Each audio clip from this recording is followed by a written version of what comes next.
Good evening. Good evening.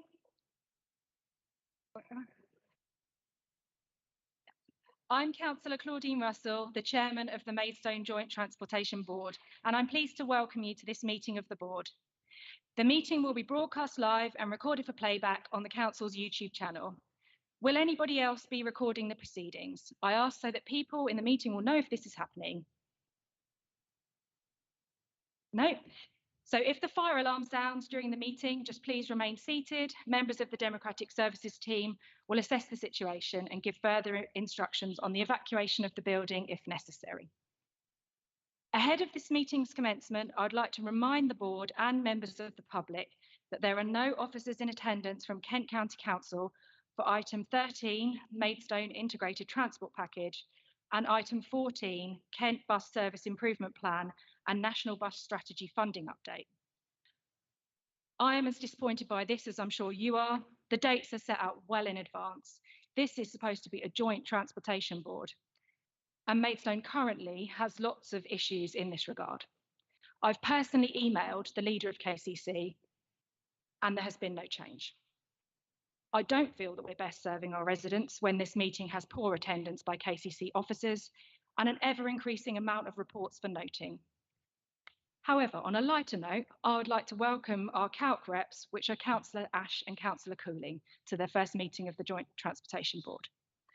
So moving on to the agenda then, we've got item 1, apologies. We've had apologies received from Councillors Grigg, Cadker, Prendergast and Councillor Parfitt-Reid. Do we have it? Oh, sorry, and Councillor Holmes and Councillor Cooper. Do we have any more that anyone's aware of? No. I've got a couple of substitute members. I've got Councillor Gooch for Councillor Grigg and Councillor English for Councillor Cadker. Do we have any other substitutes? No. So moving on to item 3, the urgent items. We've got 2 urgent updates for you. First one is item 14, the Kent Bus Service Improvement Plan and National Bus Strategy Funding Update, which was marked as to follow on the agenda and published last Friday, the 28th of July. This item has been accepted to allow an update to be provided for the board. The minutes of the meeting held on 4th of January 2023 were circulated earlier today and will be considered item 8 of the agenda. Is this agreed? Item 4, we've got visiting members. I can see a couple. So can I ask any visiting members to come to the microphone and state which item they'd like to speak on, please?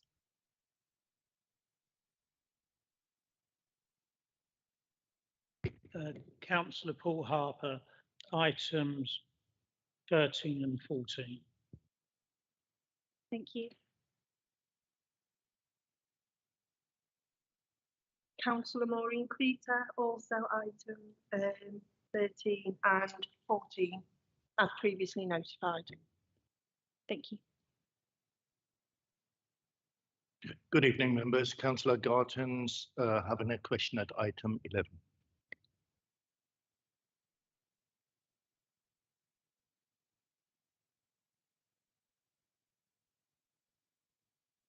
Good evening, Councillor Dennis Spooner, item 15.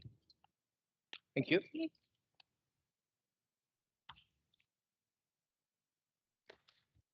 Great. Moving on to item 5, which is disclosures by member and officers. Are there any disclosures by members or officers?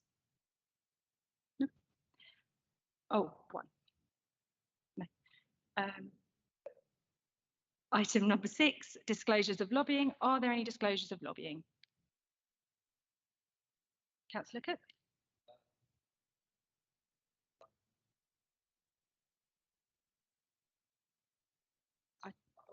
Has everybody, is it safe to say that everybody's been lobbied on item 30? No, okay. So can we just put hands up for everyone that's been lobbied on item 13? Keep them up. Item 13. Keep your hands up for a second so we can, yeah, we've got them all. And can I ask if any members have been lobbied on any other items? No, thank you. So item 7, I move that all items be taken in public. Is this agreed?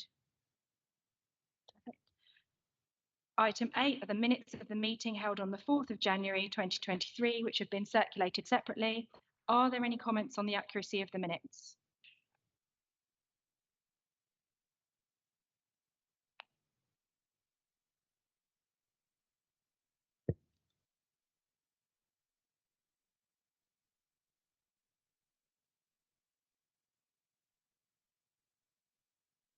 No.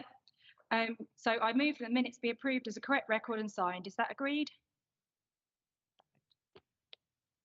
Item 9, presentation of petitions. There are no petitions this evening, which moves us swiftly on to item 10, question and answer sessions for local residents. We've got 6 questions from members of the public. The total time available for a question and answer session is 30 minutes. There is an important thing that I would like to tell the public, though, and the board, that a report will be presented at the next meeting, October, specifically on the findings of the consultation period for the trial closure of Cranbourne Avenue. And KCC officers will also be in attendance at this meeting. So my question to the members of the public that wanted to ask questions regarding this is, you have a choice. You can ask your questions tonight. We have no officers in attendance and we will get written responses back to you. But if you ask your question, she's not answering questions on that item. But if you don't ask your questions tonight, you can ask them at the October meeting when we have a present and we have a report specifically on the Cranbourne Avenue item. It's your choice, but with regards to our constitution, you cannot ask similar or the same question again. So if you choose to ask your questions tonight, you cannot then again ask them in the October meeting because they will be the same or similar questions. But what I'm thinking of doing now is probably just adjourn the meeting for 5 minutes while the members of the public have a chat about which option they would like to do. So obviously we want your questions heard and we want the answers for you. So maybe if you have a chat and then you could let me know in 5 minutes time. So I will adjourn the meeting until 8:43.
Okay, thank you. We are ready to go again. Hello. We're ready to start again. So if you just take a seat.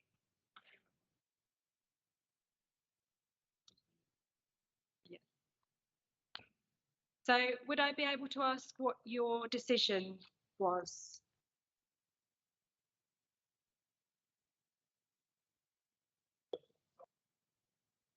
Perfect. Okay, thank you.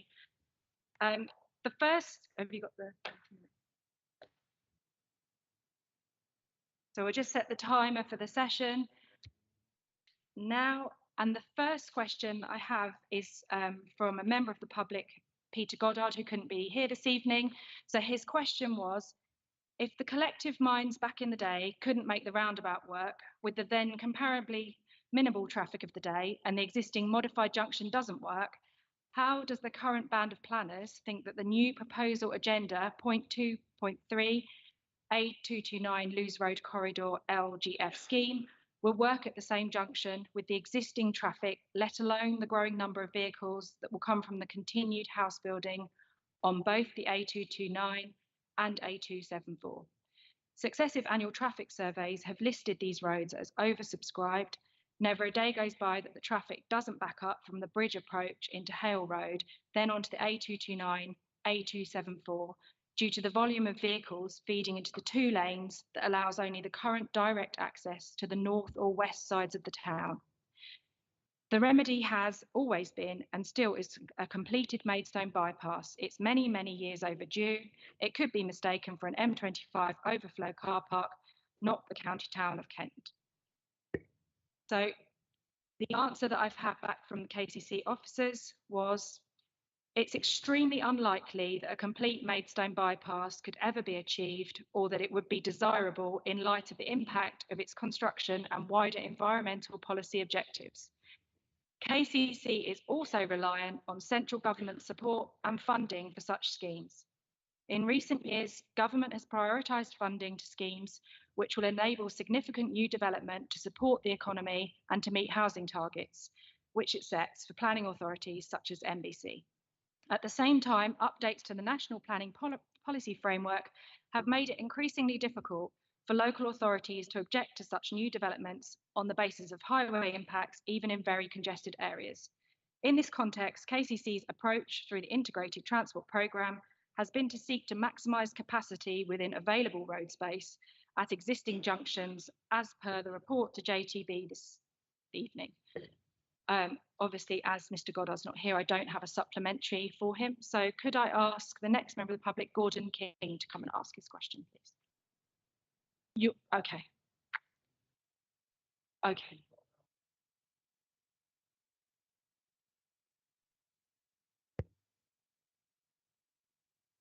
We do not have an answer from KCC.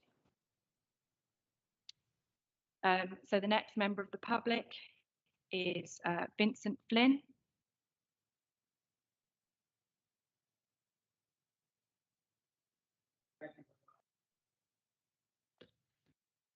Quite loud voice, anyhow.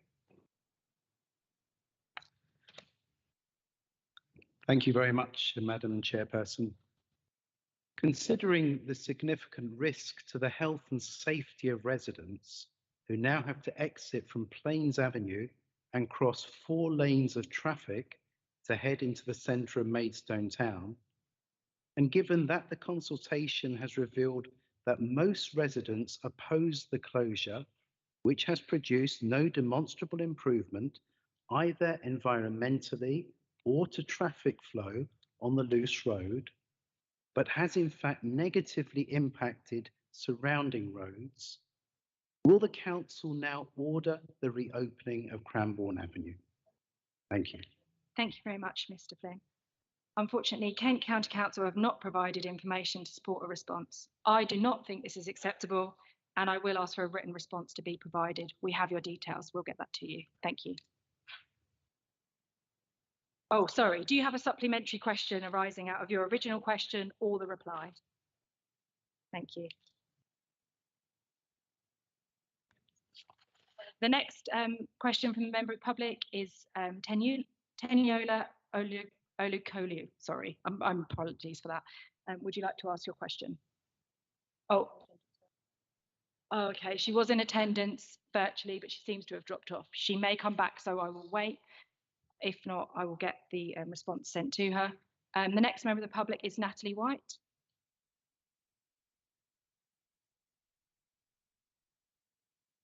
Okay.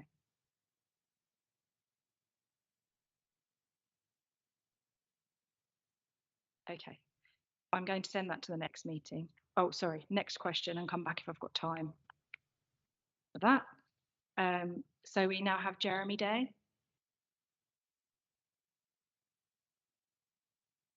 Again, I think he might have been a virtual attendee that's unfortunately not made it. So which one's mine?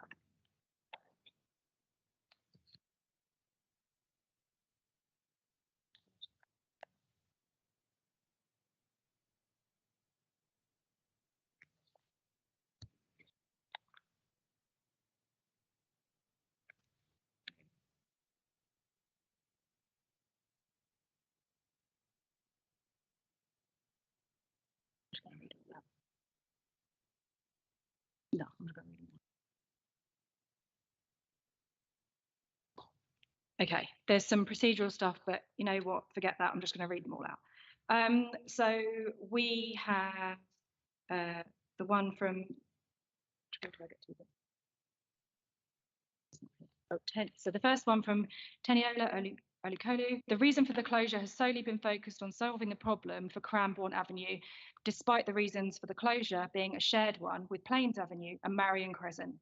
Thus, what measures are in place to solve the problem this closure has now brought, causing 100% of the problem to be on Plains Avenue? The response is Kent County Council have not provided information to support a response. Again, I don't think this is acceptable. I will arrange for a written response to be sent. We now have the question that was from Natalie White, a question in which I would like to put forward with regards to the above of Cranbourne Avenue being closed is how has this improved the infrastructure of the area?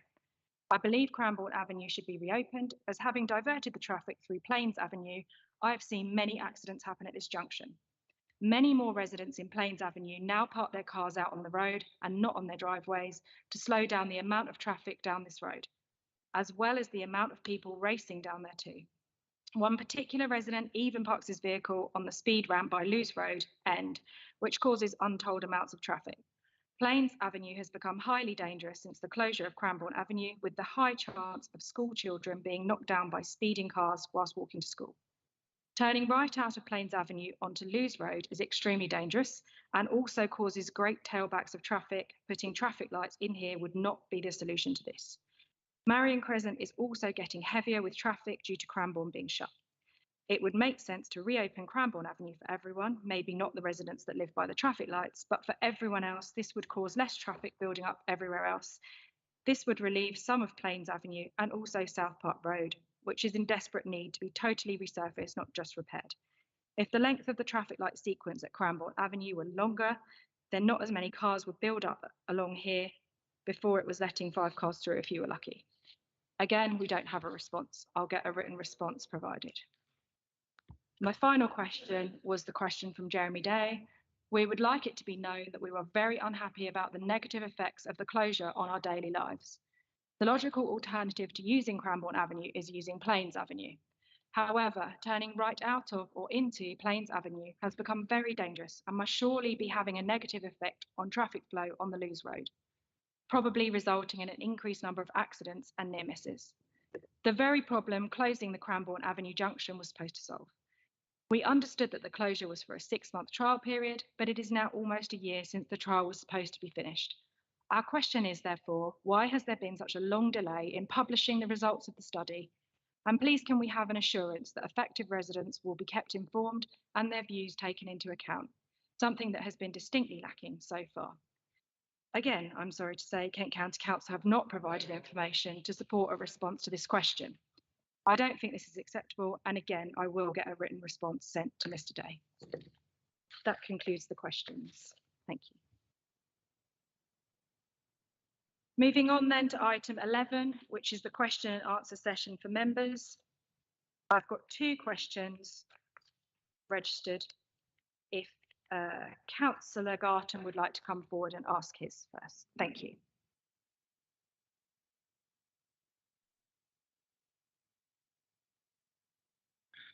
Members, KCC has been given powers by government to enforce moving traffic regulations using automatic number plate recognition ANPR cameras.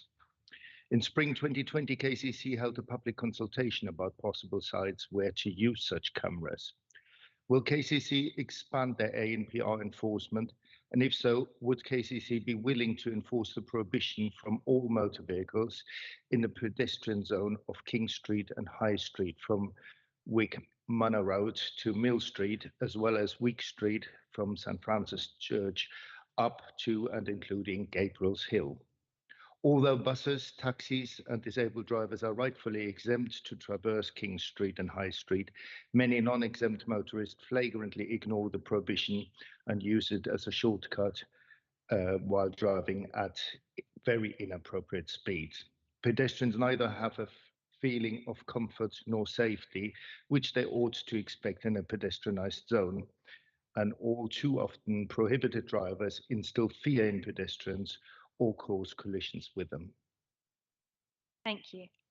KCC note the request for ANPR enforcement at King Street and High Street and will consider further schemes subject to the outcomes of the pilot schemes mentioned and will keep members informed of the progress. Do you have a supplementary question arising out of the original question or my reply?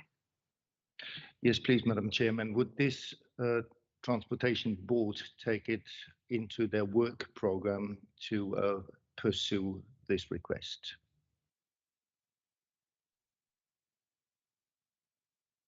So I would ask members of the board then whether they would consider adding to the forward plan a request for a report about the ANPR enforcement at King Street and High Street. Would that be acceptable? Thank you. We'll get that added to the forward plan then. Thank you. Next, I have a question from Councillor Cleater. Would you like to come forward and ask your question?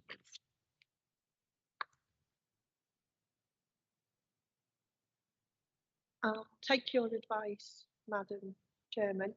Is it actually worth asking my question as it's on Cranbourne Avenue? And has there been a response to the question I've submitted? Because if not, I reserve my right to speak under item 13, because I'll probably get more time and more input there. Thank you. Thank you. So that's item 11 done. So moving on to item 12, which is the Maidstone Joint Transportation Board work programme, which is on page 1 of your minutes, agenda pack rather. So can I ask if there are any comments on the work programme? Obviously, we've just added that one item that Councillor Garton suggested. I have Councillor English. Yeah, I'm very glad Councillor Garton mentioned that, because I think it must be nearly 18 months ago I asked a question in advance of KCC and other upper tier local authorities being given the powers to take on responsibilities under the schedule of the 2006 Highways Act, which had then been rolled out outside London. And I was promised that a full report on what the County Council was proposing to do on that, not just on APR cameras, but across the board on issues such as, well, I won't go into detail, but on all the issues across the board on that. And to the date, something like 18 months later, I have yet to see any response from Kent County Council. May I say that is not untypical? And may I say I have deep sympathy for the position you've been put in as chairman of this board this afternoon. It's not great. It's not right, and you've borne the brunt of it. It's not fair. But can we ask them to actually have that report at some point? Because I was promised it 18 months ago. So is that a proposal to add that to the forward plan then? Have I got a seconder? Yeah, fine, add that. I did actually also have one request from previous chair of JTB. I think we were due a report, and for members that have been on it a while, you may remember, I think we were due a report for on-street charging for electric cars update, which hasn't yet come forward. So I was proposing to add that to the forward plan if the board would be in agreement. I don't know if anyone here that was longer, can remember that. Okay, so I propose that we add that to the forward plan as well. Thank you. That's that. Moving on to item 30, which is the Maidstone Integrated Transport Package, which is pages 2 to 6 in your agenda pack. Any visiting members want to speak on that item? Oh, public speakers, we may have one still on this item. Andrew Hammersley. Is it Andrew Hammersley? Oh, excellent. Yes, you are the public speaker registered for this item. So please come forward. It's the face button that you press to talk. Thank you. You have 3 minutes from when we start, which is, yeah, middle button. Yeah, you're away. Okay. Start now. Thank you. Right, I'll begin with 3 words: duty of care. When you KCC councillors were elected to your posts, you accepted the responsibility of having a duty of care to the people you represent. To quote from your document, Keep Maidstone Moving, one of the plan's key aspirations is to deliver safe and effective transport, ensuring that all Kent's communities and businesses benefit. The environment is enhanced and economic growth is supported. I'd like to emphasise again, deliver safe transport. You have a duty of care. The trial closure of Cranbourne Avenue has increased traffic flow along the designated cycle route through Shepway, which is Marion Crescent and Plains Avenue. This seems crazy when other, more progressive councils around the country are actively promoting the use of cycles. As a cyclist, since the closure of Cranbourne Avenue, there have been several instances in which a driver, seemingly using Marion Crescent as a route out of Shepway, chooses to ignore my presence on the road and my right of way. The decision to close Cranbourne Avenue is making cycling on that route more hazardous. Where is your duty of care? A quote from a fellow resident: since the closure of Cranbourne Avenue, Marion Crescent has also been used as a rat run with a significant increase in traffic, and now often cars being driven to and from Shepway at speed. As a parent of 2 primary school aged children, these issues are of a great concern, and this closure has negatively impacted on me and my family's quality of life. This closure also forces many drivers of vehicles to leave Shepway via Plains Avenue. Drivers have to cross 4 lanes of busy traffic if they wish to go into the town centre. At times, this can be a frightening prospect. I now visit the town centre less often. If others think like me, I wonder if there will be a negative effect on businesses located in the town centre. Another quote from a fellow resident: the Plains Avenue and Loose Road Junction is incredibly dangerous to navigate, and when heading towards Maidstone, there are 4 lanes of traffic to cross. There is only a small window of opportunity to join Loose Road when the traffic lights at the Parkway Junction turn green for right-hand turn. Line of sight towards the former Wheatsheaf pub is often restricted by traffic queuing for the Loose Road turnoff. Again, there is a duty of care. I urge you, KCC councillors, to accept that you have a duty of care to the denizens of Maidstone and accept that a managed, well traffic light controlled exit from Cranbourne Avenue is a much safer option than running the gauntlet of the Plains Avenue Loose Road Junction. This would also preserve the current cycle route through the Shepway area, benefiting both the environment and local businesses in the town centre. Thank you. Spot on for time. Thank you very much. Can I ask any visiting members that wish to speak on this item to come forward? I think I had Councillor Keita.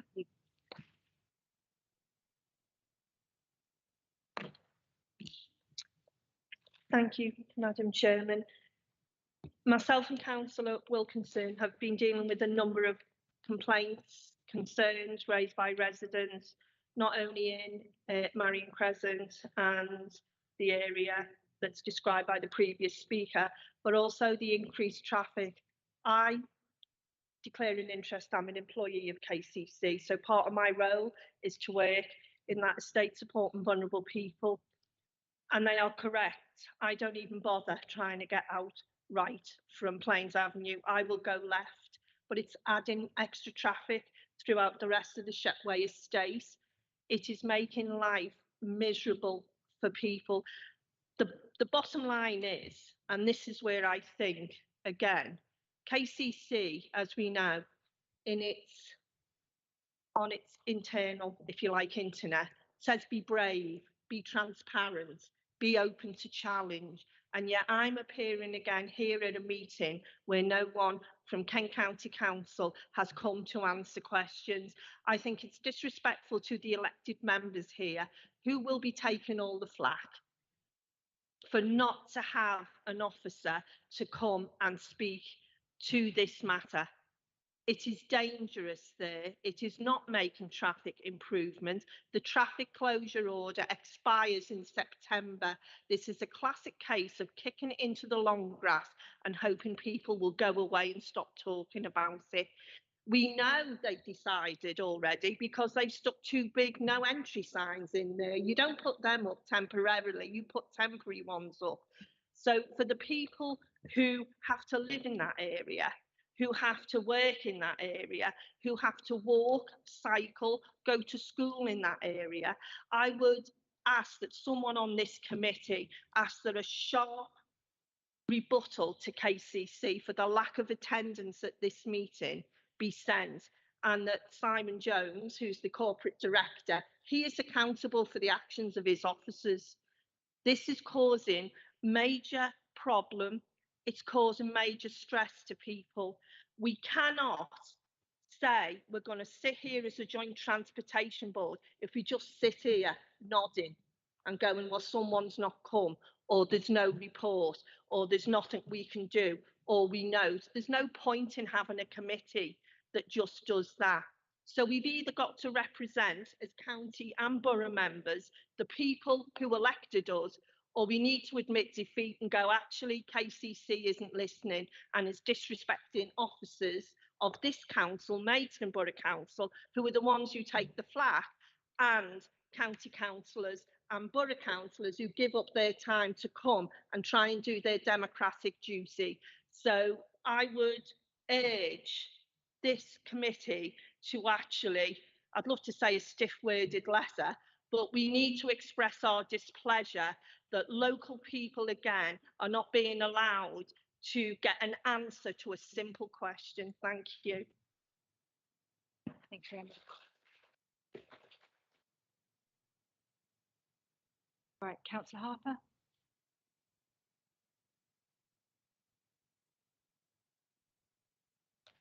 Thank you, Chair. I fully support what Maureen's just said. I feel that, no disrespect to the councillors present tonight, this is a mockery of democracy. The lead authority on transport for Maidstone is Kent County Council. They are showing their disdain of the residents of Maidstone by refusing to attend these meetings and refusing to give answers to questions which were asked within the relevant time period. We can only hope that in the future, Kent County Council and its councillors present tonight take back the message from this meeting that this is just not acceptable. There's just no point having these meetings if they're not going to attend. And it's not like they're regularly held, they've been cancelled time after time. Anyway, going on to the issues we've heard, we did have a response to, which I think was the first question, about an integrated transport plan. Yes, we had a meeting here last week of Maidstone Borough Council, and that was a issue which came up in the council meeting. And our leader, David Burton, said that we will start work on an integrated transport plan because we don't have one at the moment. We definitely need one in Maidstone. These reports itemise it. The questions you've heard just in one road junction show the need. We've heard about the need of cyclists and pedestrians and all road users. We need something, including buses, to look at so we can actually make a logical plan for how we take forward proposals.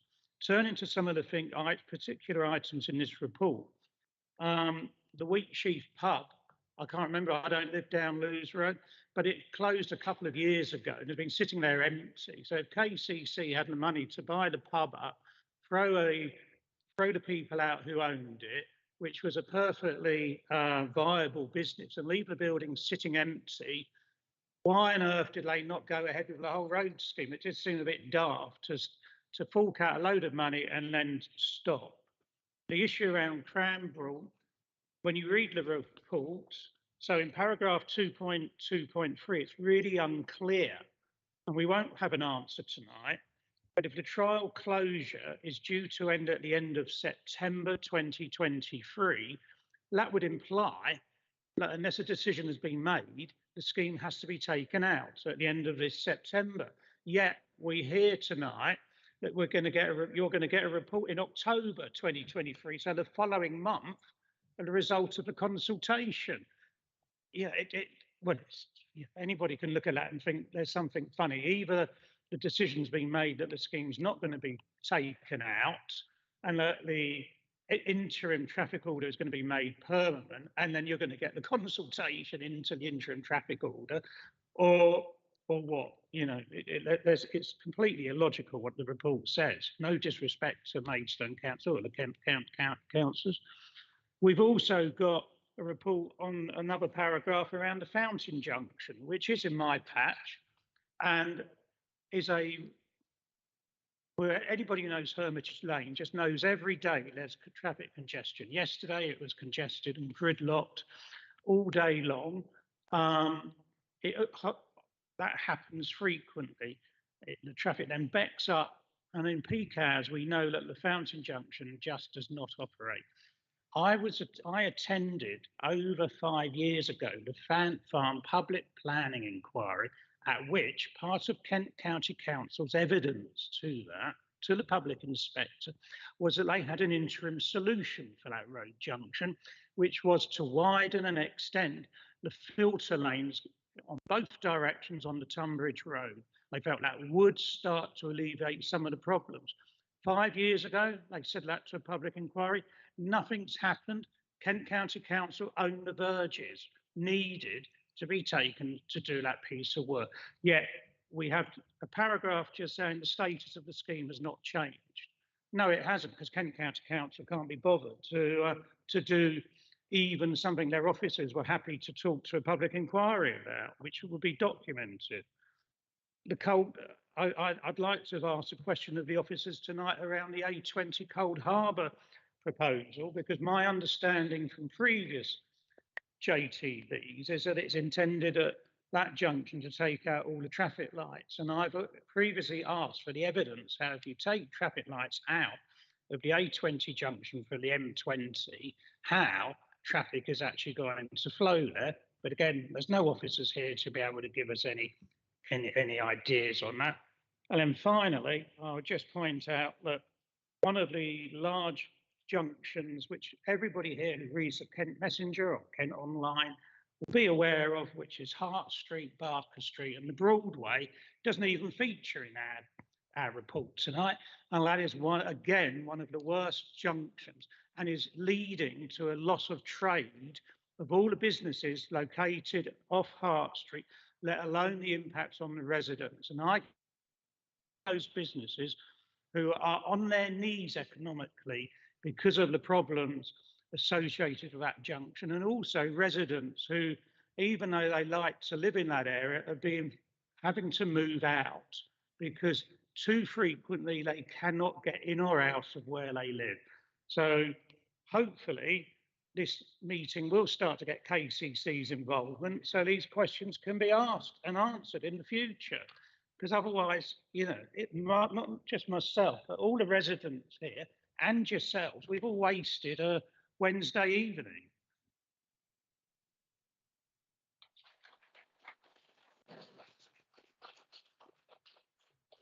Okay, I'm going to open this item up to the board, and it was Councillor Clark first, please.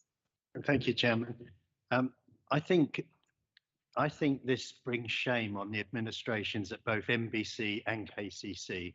It's Maidstone's integrated transport package, regardless of whether or not KCC as the highways authority delivers it. We own our local plan, and the integrated transport strategy is part of that. Now, if you go back many years, you will see that this came together around about 2015, and so few aspects of the junction improvements that we said would be needed in Maidstone have been delivered. We've had Armstrong Road, and Armstrong Road is already missing a yellow box junction that would cause safety, would improve safety for pedestrians crossing to Parkway. That's still outstanding. I've spoken with officers and they've agreed that it is needed, but residents are going to and from that school when cars coming up from the town in slow moving traffic will get past the solid line, wait for the traffic to clear, but on the other side of that junction is a pedestrian crossing. So when they start moving again, they're competing with people on a yellow walking signal and coming into conflict with residents. Cranbourne Road, Cranbourne Avenue closure. In the local plan that was adopted in 2017, we, as part of this board and as part of strategic planning in Maidstone, I made a proposal that we remove this closure to save 17 seconds on the Lewes Road, and it was agreed cross-party. We had it taken out. I'd put 75 street letters out. I put out street letters in Plains Avenue up to the roundabout, Marion Crescent, Cranbourne Avenue, and all of the side roads, Brockenhurst, etc.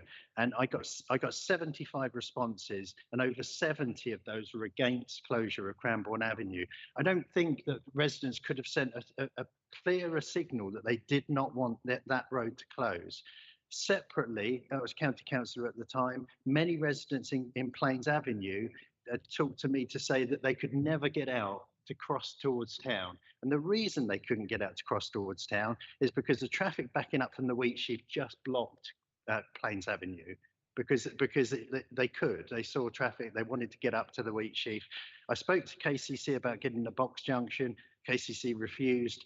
I got the funding through my devolved budget ultimately to get that box junction in, and that's the only way that residents have any opportunity to get into town from Plains Avenue. But at least at that time they had the relief of a crossing at Cranbourne, which would give them a guaranteed certainty of a crossing onto the Lewes Road. So we had this arrangement where it was taken out of the local plan. It was adopted in 2017 without this. It came back onto the table as part of the local plan review. Heaven knows why there was any sort of sense that would be a good idea. But as part of that discussion, KCC spent the best part of $500,000 or whatever to buy that pub, possibly spending another $500,000 to knock it down, maybe spending that again to reconfigure the junction. And yet, in the last several joint transport boards, officers have said it's absolutely essential that we have closure of Cranbourne Avenue because it delivers the majority of the benefit of the Wheatsheaf Junction. Why on earth are we doing such a massive scheme at Wheatsheaf Junction if for £5.60 and a couple of barriers, the improvements are there? It just seems total folly. But and when Russell was the officer working on this, the agreement that it was made, this board agreed, presumably, or Highways at KCC agreed that it would go forward to closure. We had a change of officers. It was slated for a certain date for being implemented. Very fortunately, speaking to the new officers about all of the concerns and residents' issues over the years, they agreed not to make that a permanent change and to have this temporary 6 months process where they can assess feedback, because they admitted that they had no modelling about what would happen with any of the traffic when they closed Cranbourne Avenue. The only basis on which they closed Cranbourne Avenue or planned to close Cranbourne Avenue was 18 seconds benefit to the Lewes Road. But things don't happen in a vacuum. If you gain 18 seconds, you've got to do something. That traffic in Cranbourne Avenue, Marion Crescent, Plains Avenue, it doesn't disappear and give you all of those 18 seconds. It starts to fight to get out onto the Lewes Road and you start to lose it. So the agreement was made that this would become a temporary thing. It wouldn't be a done deal. And that's where we're at the moment. However, I've raised this several times in previous JTBs leading up to this point. Officers are saying that it's very unlikely that they will not continue with the closure because it brings about such benefits. Now, when they went into this, when they said they would review it, there was discussion about there may be a possibility of putting traffic lights on Plains Avenue. But if anyone knows that stretch of the A229, not only do they know the sort of pain that would cause, but they also know there's no opportunity to put traffic lights there, because if traffic going down the Lewes Road heading north were to start to filter, to wait for Plains Avenue to turn, you'd have a single carriageway heading into the town, which is, you've got two major you've got two major roads coming to an intersection, the 8274, Councillor Clark, can I ask that you bring this to a close now so that other people can have well, this? I think there should be a level of shame on both administrations, because I think I'm really pleased people have come here tonight. If you're worried that you're not going to be able to ask your questions, swap questions and submit them separately as separate individuals. You can ask a different question. Just ask someone else's question when it comes around. Councillor Clark, it doesn't quite work like that. If the wording is the same, it's the wording that cannot be asked again. So I have Councillor Carter next, please. Thank you, Madam Chairman. Yeah, I'm extremely disappointed that there aren't any KCC officers in attendance tonight. And I think that we should repeat this agenda at the next meeting, not wait 6 months, and make sure that the highways officers from Kent County Council are here to account for the integrated transport package of delivery and the evolving transport strategy that Maidstone Borough Council is cooking up, because we need to be at one and work together on this. I mean, I've sat in this room at JTB's listening to traffic impact assessments from various consultants, which the proof of the pudding's now in the eating, where they said there would be no dramatic impact on the Lewes Road junction with the Wheatsheaf, and no impact on the A274 coming from Headcorn through Sutton Valence through Langley. And I declare my interest in living close to that and several developments that have taken place there. And we had one assessment, I'll use this as an example, from Amy, and I asked a question, particularly on the A274, no surprise to you on that, where they said it had one of the most detrimental impacts that they'd seen anywhere around the country. And then Maidstone Borough Council then commissioned their own traffic impact assessment, and he who pays the piper calls the tune, and the answer was that it will have very little impact on the traffic flow down the A274. Well, I now know who was right and who was wrong, and it's very difficult when the mitigation is supported by consultants who are paid significant money to deliver these impact statements, when two consultancies came up with completely radically different answers. Maidstone's had a big problem because it's taken more houses than its fair share. Kent's had its problem because it's taken more houses as a proportion of the existing housing stock over the last 15 years and has seen greater growth than any other part in this country. And we haven't had our fair share of national funding for the infrastructure that's needed to be delivered. And when the local plan comes up to review, and I attended the public inquiry on the developments out by Bredhurst and on the edge of Medway, where all of the highways officers go along, oh, well, the developers offering mitigation, knowing very well that their pretty pathetic mitigation strategies are going to have very little impact on traffic flow and make it more and more inconvenient, and journey times for both buses, bikes and cars will go through get worse, substantially worse rather than better. So I think we need a big meeting looking at exactly that, and also to save time when we get to item 15 on the agenda, to make sure that there is political input into the response from Kent Highways on significant planning applications, where it said that there cannot be political direction on this. And if I can now, it'll save me saying it later. Well, there needs to be political intervention when you've got options for new housing schemes. The papers suggesting everything should be pro-development no matter what, and the highways team must find ways of enabling the development to take place. Well, there are sensible traffic mitigations, building bypasses and doing all sorts of other things, and that needs to be brought to the fore. And I'd like to see both of those agendas, single item agendas, where the public can come along and have their say on the schemes that are planned and have been delayed in the integrated transport schemes that were adopted. I sat on the LEP board years and years ago, where most of these schemes should have been delivered years ago, and I mean years ago, and they haven't been. So I think that I'm totally with the public. I think I'm with all the members sitting around this table that we should make sure that we have officers of a senior level coming to ask all the difficult questions about delivery and the plans for the future. So next on the list, I've got Councillor Chittenden. Thank you, Chairman. Can I firstly agree with you, Councillor Carter, and the other councillors with regard to the lack of officers from County Council?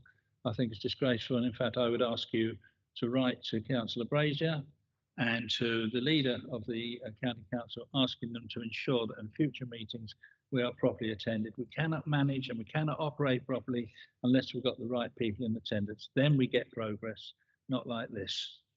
I was disappointed that some 6 or 7 years ago, this board recommended the junction improvements. Disappointment is the fact that we've seen so little progress. Effectively, probably 6, 7, 8 of the recommendations we've made, only one, the junction at Luce Road and Armstrong Road, has been undertaken. Now, I understand, correct me if I'm wrong, Chairman, but I saw a correspondent that says if we ask questions, then we will get a written answer. And I hope that's correct, because I've got 5 I want to ask questions on. So please tolerate me at this stage. Firstly, on the Bearsted Road, which actually was separate, not in the original list. We now 3 years later. Just slowly so that we can get your questions down. Sorry? Is that your question starting now? I'm asking the questions now. Yeah, so just say it quite slowly so that we can type it, so we can get you the right response. Oh, she's going to type yeah, it? Yeah. So just go. We'll be here for about 20 minutes then, Chairman. Oh, it's all right. Just okay, start. I'll tell you to slow down if you go too far. Okay. Bearsted Road. My comment first is now 3 years later than planned. While some early works have been started, the order for the main works is still not placed. My questions on the Bearsted Road are: when will the full programme of works be available, including the start date for the 2 phases of the main work? Tell me if I have to go slower. That's fine. When will councillors be briefed on landscape proposals as requested? When will councillors have the opportunity to comment on the construction management plan as requested? When will councillors be briefed on the final layout details, including retaining wall elevations as requested? The second junction I wish to comment on is the Cold Harbour roundabout. And it's a comment. The notice anticipated in this document says the start date will be between January 2024, sorry, no later than January 2024. It was originally planned that Cold Harbour would be undertaken after the Bearsted Road was complete to limit disruption of the exits from the N20 motorway. I'm asking, why has this been changed, and how will it affect the traffic towards Maidstone? Because this was the reason of doing one, then the other originally. The third one is the London Road and the Hall Road junction. I note that the roundabout has been removed. As this will save cost, will the saving be transferred back to a Maidstone project, bearing in mind that a lot of the money that was going to be spent on Hall Road in Tunbridge and Morling came from Maidstone money previously allocated to Maidstone. And in that case, if the money, with the removal of the roundabout, perhaps the money could go to support junction work at Fountain Lane / Tunbridge Road. 2 to go, Chairman. Okay. Yeah. Okay. Wheatsheaf Junction. As work was expected to start in autumn 2023 and so on up to, or not later than summer of 2024, will the report on the experimental restrictions be available to influence the final design, and will it be available to the councillors to comment on before the next meeting, to allow members to make comment, which has been very useful in the past, and the comment that's been able to be made by members who know the area very well. And the last one, Chairman, I do not understand why the Ashford Road junction with Willington Street, it's saying that it's been held while because there's other projects being carried out around the area.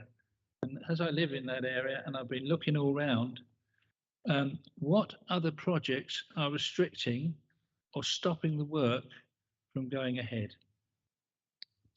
I can't see them, I must admit. Thank you, Chairman, for your patience. We've got it all. Thank you. And just before we move on, I do want to say that I did personally email the leader of KCC to ask for officers, and the chief executive of NBC did personally email the corporate director at KCC to ask for officers as well, but we will undertake to do another letter or contact with them for next time. The corporate director has assured us that we will have officers in October. I have Councillor Wilkinson next, please. I recently wrote to the Highways Executive at KCC and asked if they would arrange a meeting with the residents of Marion Crescent and Cranbourne Avenue and answer the many questions that have remained unanswered since the road closure. I subsequently received a reply from David Brazier, who I understand is the Cabinet member for KCC Highways, who did not invite them for a meeting, but assured me that there would be an update on this matter at this very JTB meeting tonight. Unfortunately, I see no further update on this, as the report states there would be. And also an update would be at the next meeting in November. The report from the previous JTB meeting back in January also promised an update at this meeting. It seems to me that the can keeps being kicked down the road, and once more the residents of Shepway are being kept in the dark as what is going on. If you look at the consultation on the plans, it shows the undeniable strength of feeling on this matter, with over 67% of people consulted saying that they were against all of the suggested proposals, and yet KCC Highways still aren't listening. The TRO for Cranbourne Avenue was due to be ceased by the 24th of September, so that the decision is due to be made before the next JTB, which will be too late. We need a timely update before then. Thank you. I've got Councillor English next. I don't think we should be surprised, because over the last few years, the scope and remit of this body has been drastically reduced. Members of the public used to be able to submit petitions and questions, ideas quite easily to this board, and they were taken forward or not taken forward for reports from KCC. Then we were told that this board must only consider strategic issues. Well, that would be nice if we had refocused on strategic issues and actually had spent lots and lots of time discussing those, which was the argument for focusing on strategic issues. Unfortunately, as has been said by Paul, Councillor Harper and others, the main change has been that this body hasn't met. And constantly we're told that there are no items for the agenda, whereas when members of the public and members of both NBC and the County Council, and indeed our colleagues from the Kent Association of Local Councils have wanted to discuss a considerable number of issues, and we've referred, and I've referred to reports that were agreed that would be sent here and have not. I actually think the entire purpose and remit of this joint board needs reconsideration, because frankly we're all busy people and the members of the public are busy people, and if we're going to just come along maybe every 8 months for a meeting in which we're told, well, you know, we're too busy to give you an answer in writing or in person, then it's pretty much a waste of everyone's time, and it puts you, Madam Chairman, and other people in a very invidious position, because you end up having to defend the indefensible when it's not your fault. Now, turning to the meat of the not so very integrated transport strategy, I have to say that, you know, it's heavy on road junctions and road improvements, and there is definitely a place for those, but one could certainly say that it's not a terribly integrated strategy. But be that as it may, it is the strategy that we currently have, but it desperately needs updating. We have projects like Hart Street and the Fountain Lane issue that could easily be taken forward.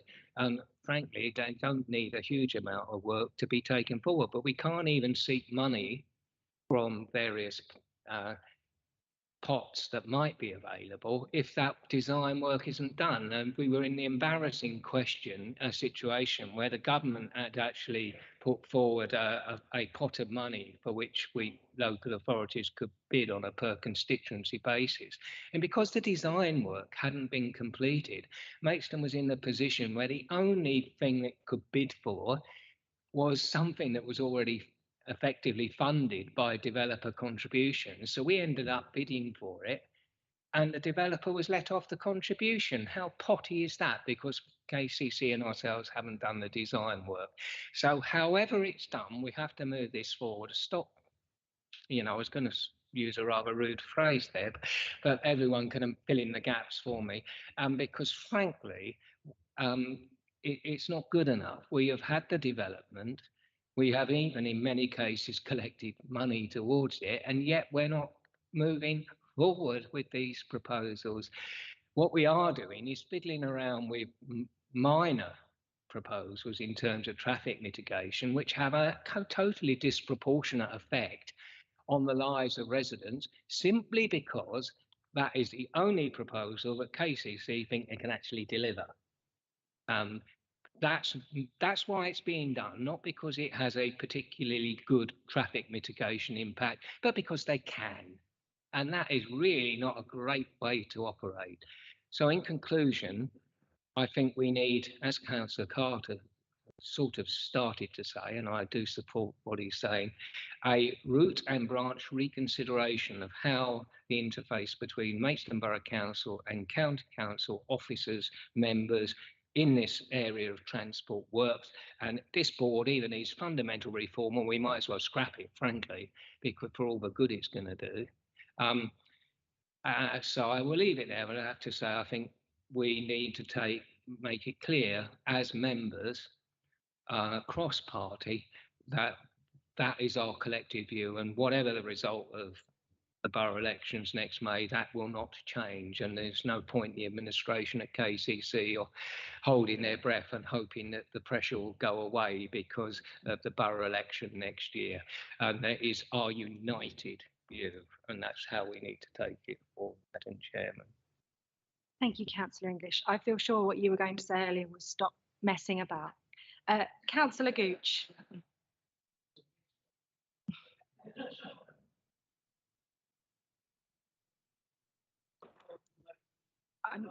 I'm so sorry, we can't. I'm really sorry, we can't. I'll have to close the meeting. I'm really sorry. I'm sorry. We cannot. But you are more, if you want to, you can obviously come to October and ask a question then, or do a statement, or work with your local member to raise comments on your behalf. That's fine on the item. Sorry. I sorry, if you carry on, I will have to close the meeting. I'm really sorry. Thank you, Madam Chairman. In fact, I'm actually thinking that in the circumstances, at least the public are prepared to turn up and make comments. And I'm almost thinking they deserve to have a voice. However, on that point, I was debating whether or not to bring this up, but I will, and it's the A26 Tunbridge Road with Fountain Lane. Paragraph 2.5, the status of this scheme has not changed since previous updates. Do you know what? I reckon that sentence is going to be regurgitated meeting after meeting, and in about 2030, I'll probably still be reading the status of this scheme has not changed.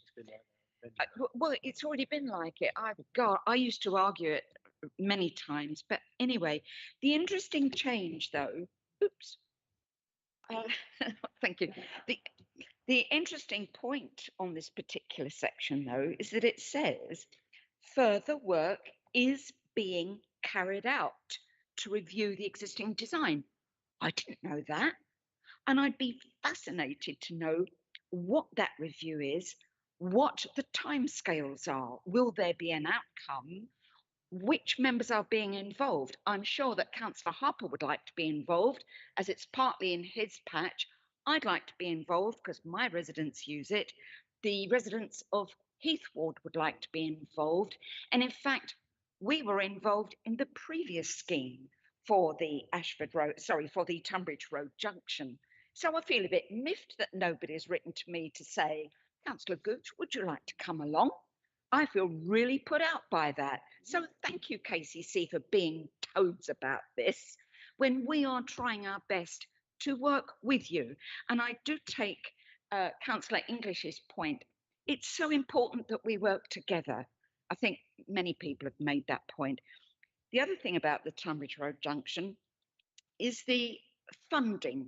I see it's down to developer funded scheme. You know what, with the amount of developer contributions that have poured in, there must be some money for this scheme. I cannot believe that there isn't any. And I also cannot believe that Maidstone Borough Council might well consider making a contribution to it. Only small maybe, but we do have, CIL, still, Community Infrastructure Levy. That's what we hold, that money for major contributions. I'm sure that we could put in a bit of money. So come on, KCC. I want to see timescales for this scheme. And actually, I would like to be involved in the scheme so that our residents can be involved.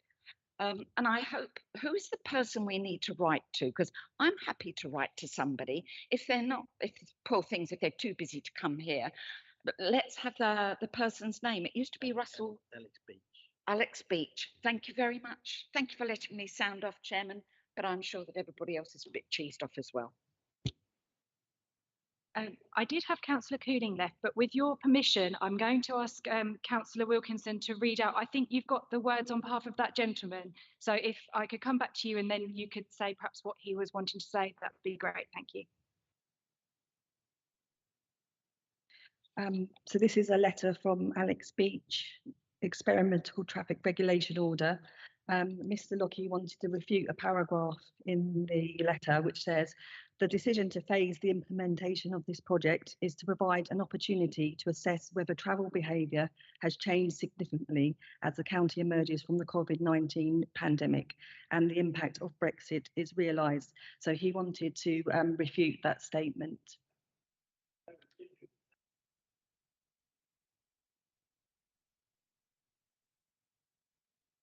Okay, Councillor Cooling.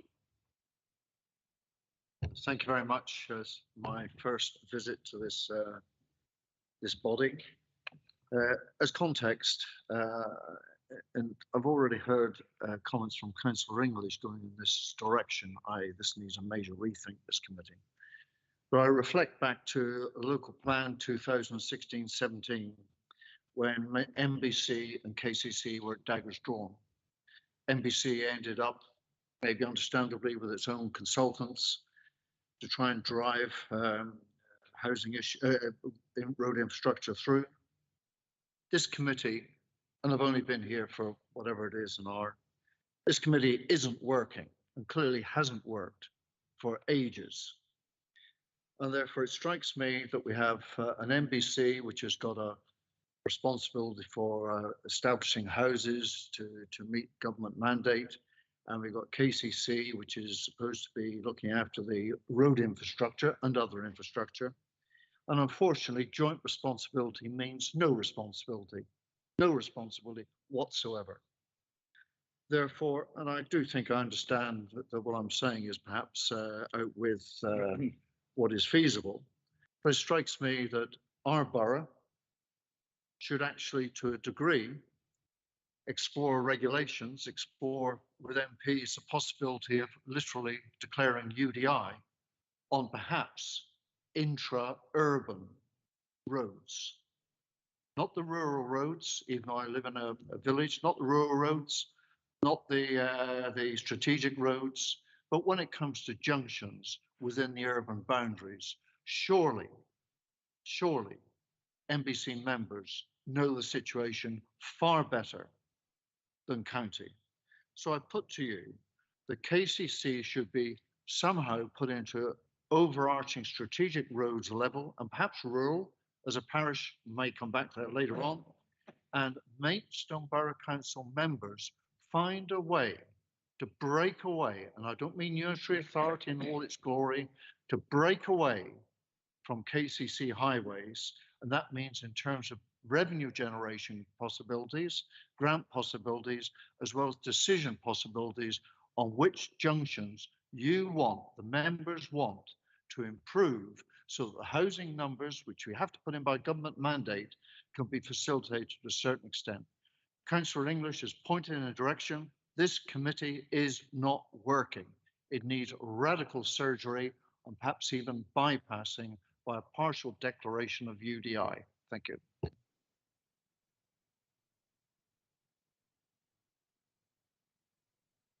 Thank you, Councillor Cooling. And Councillor Cook. Thank you, Madam Chairman. I just wanted to, I totally agree with what's been said about the KCC officers. I think it is lamentable that they are not here this evening. It's not the first time that this has happened. Happened on a number of occasions in the past year when I was sitting where you are. I know that some officers do attend regularly, and I know Sue Laporte is sitting at home and is here virtually. So I think this is a policy matter that needs to be addressed at the senior level within KCC, and I think you writing to the leader of KCC, the cabinet member for KCC, and the corporate director of KCC is entirely appropriate, and I would support that very strongly. I completely agree with the background that Sir Paul Carter was talking about, and Councillor English mentioned as well. These junction improvements have been just going on forever and ever and ever. And as evidence of that, we have a situation whereby one road in particular becomes critical in terms of the network, and that's Willington Street. Because if you take Willington Street out, the actual getting from one side of the town to the other, particularly in the absence of the B2163, which is now closed for six months because of South East Water's development in terms of the new water main there. Hopefully it won't be as much as 6 months. We're told that that is a worst case scenario. But I think the way that has been conducted, I know an awful lot of work has been done in the background. My colleague, the member for Rural East, Shalina Prendergast, and myself have been campaigning behind the scenes heavily on this with the officers at KCC. Even so, the nature of the consultation and the work between that has occurred with officers of KCC, the officers and the project managers at South East Water, and local residents has been appalling. I think it's not just the projects. We really need to think about how we do business together. I've got to be honest, I don't think declaring UDI is quite the way to go. But I do think that we do need to look very carefully at how we do things. If I take Willington Street as an example, an example of at the moment, we have a situation where there's a housing development in Church Road off of Downswood for 400 odd houses. The mitigation for that is traffic lights on the junction between Willington Street and Derringewood Drive. Now we know from the traffic lights with Magingford and Willington Street, the impact that those traffic lights are going to have, and this is going to multiply that. But it's worse than that, because where Derringewood Drive is right at the bottom of a very steep dip in the road. I'll call it a dip in the road. And HGVs, when they get a run at that, struggle to get up the other side. So what's going to happen is that if they get caught on a red light at the bottom, that is Willington Street blocked until they can get pulled, towed, or something to get them out of the way. Where's all the traffic going to go in the next 6 months? Because the 2163 is closed. It's all going to be going off round the back of Shepway and finding its way through the rat runs that are there, and that's totally unacceptable. I'm going to say something that won't surprise Mr. English, and it won't surprise Sir Paul Carter either. 20 years ago, we should have built a Leeds Langley Relief Road. 20 years ago, we should have built and that's the principle of putting the infrastructure in place that then supports the housing and the additional traffic that comes along subsequently. I was really, unfortunately, what's happened with Derringewood Drive and Willington Street is that KCC sought to actually take those traffic lights out on grounds of safety and hazard. Maidstone Borough Council has insisted that they could be put back in because that they were a condition of the from the planning inspector under threat of legal process. So the lights are going in again, and I think that's going to be, if I'm going to be prophetic at all, it's just going to be a disaster, and people in Downswood will not be able to get out at all because it will be completely log jammed, and that's a shame. Could I also just briefly, Madam Chairman, just support Councillor Paul Harper, because I remember very well the conversation that we had about the experimental nature of the system that was put in, and we had a good debate about it, as I'm sure Paul will remember. But one of the things that was given as an absolute assurance was that if during the experimental period it was seen that it wasn't working and it was causing more trouble than it was we were given an absolute assurance that it could be pulled at a moment's notice. Well, how do we pull something at a moment's notice when there's no officers to talk to? Because that seems to be the problem there. And I whilst to a large extent, what was put in experimentally on the Tunbridge Road with Hart Road and what have you, was with a fair degree of consent. It hasn't proven to be as successful as I think we all hoped it would be, and I do think that, frankly, that's a project that needs to be reconsidered and remodeled, and that needs to be changed immediately. In terms of the other bits and pieces here, I think we do need to all get around the table and think very seriously about how we go forward, not just with the Joint Transportation Board, but the joint working between KCC and MBC, and developing the infrastructure opportunities to actually keep the traffic flowing, because what's going to happen is these junction improvements will only ever have a limited impact, and what we need is new, fresh and improved infrastructure to deliver the better outcomes that we require as local residents. And I'll leave it there, Madam Chairman. Thank you. Thank you, Councillor Cook. I've got Councillor Ash. Thank you, Madam Chairman. Like Councillor Cooling, this is my first meeting of the Joint Transport Board. It's been very interesting listening to the problems you have on the A229 surrounding areas. My area is the eastern side of the town.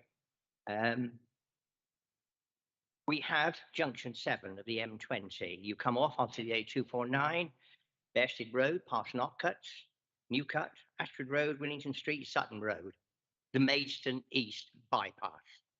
It is the Maidstone East bypass in everything but name. It doesn't cope. It's a nightmare at the moment, especially with the closure of the Leeds Langley Road and Ware Street in Bearsted. It is a nightmare. All of what is proposed, the Ashford Road, Willington Street on the papers, the Sutton Road, Willington Street, the Bearsted Road, it's all tinkering. But it's tinkering using millions of pounds worth of money. 4 lanes outside of Knockcuts. It's ridiculous. You've got 4 lanes, and then you have to go round a roundabout into 2 lanes. It would be a nightmare. What we need, and it was alluded to by Councillor Cook, is the Maidstone East bypass. We need the, call it Maidstone South East Strategic Route. That's what it was called at one time, or Leeds Langley bypass. That is desperately needed to take the traffic away from the residential areas of the whole of Willington Street, which must be a nightmare to live on, the Grove Green area. We just got to stop tinkering. That is what KCC do. But it's tinkering, not using just a few £1,000s, but using millions. And it's got to stop. Thank you. Thank you, Councillor Ash. I've got, well, not yet. Can we just let Councillor Webb speak first, and then I'll come back to you? Yeah, let Councillor Webb go first, then I will come back to you, Councillor English. Madam Chairman, I'm going to suggest something that you might like to do.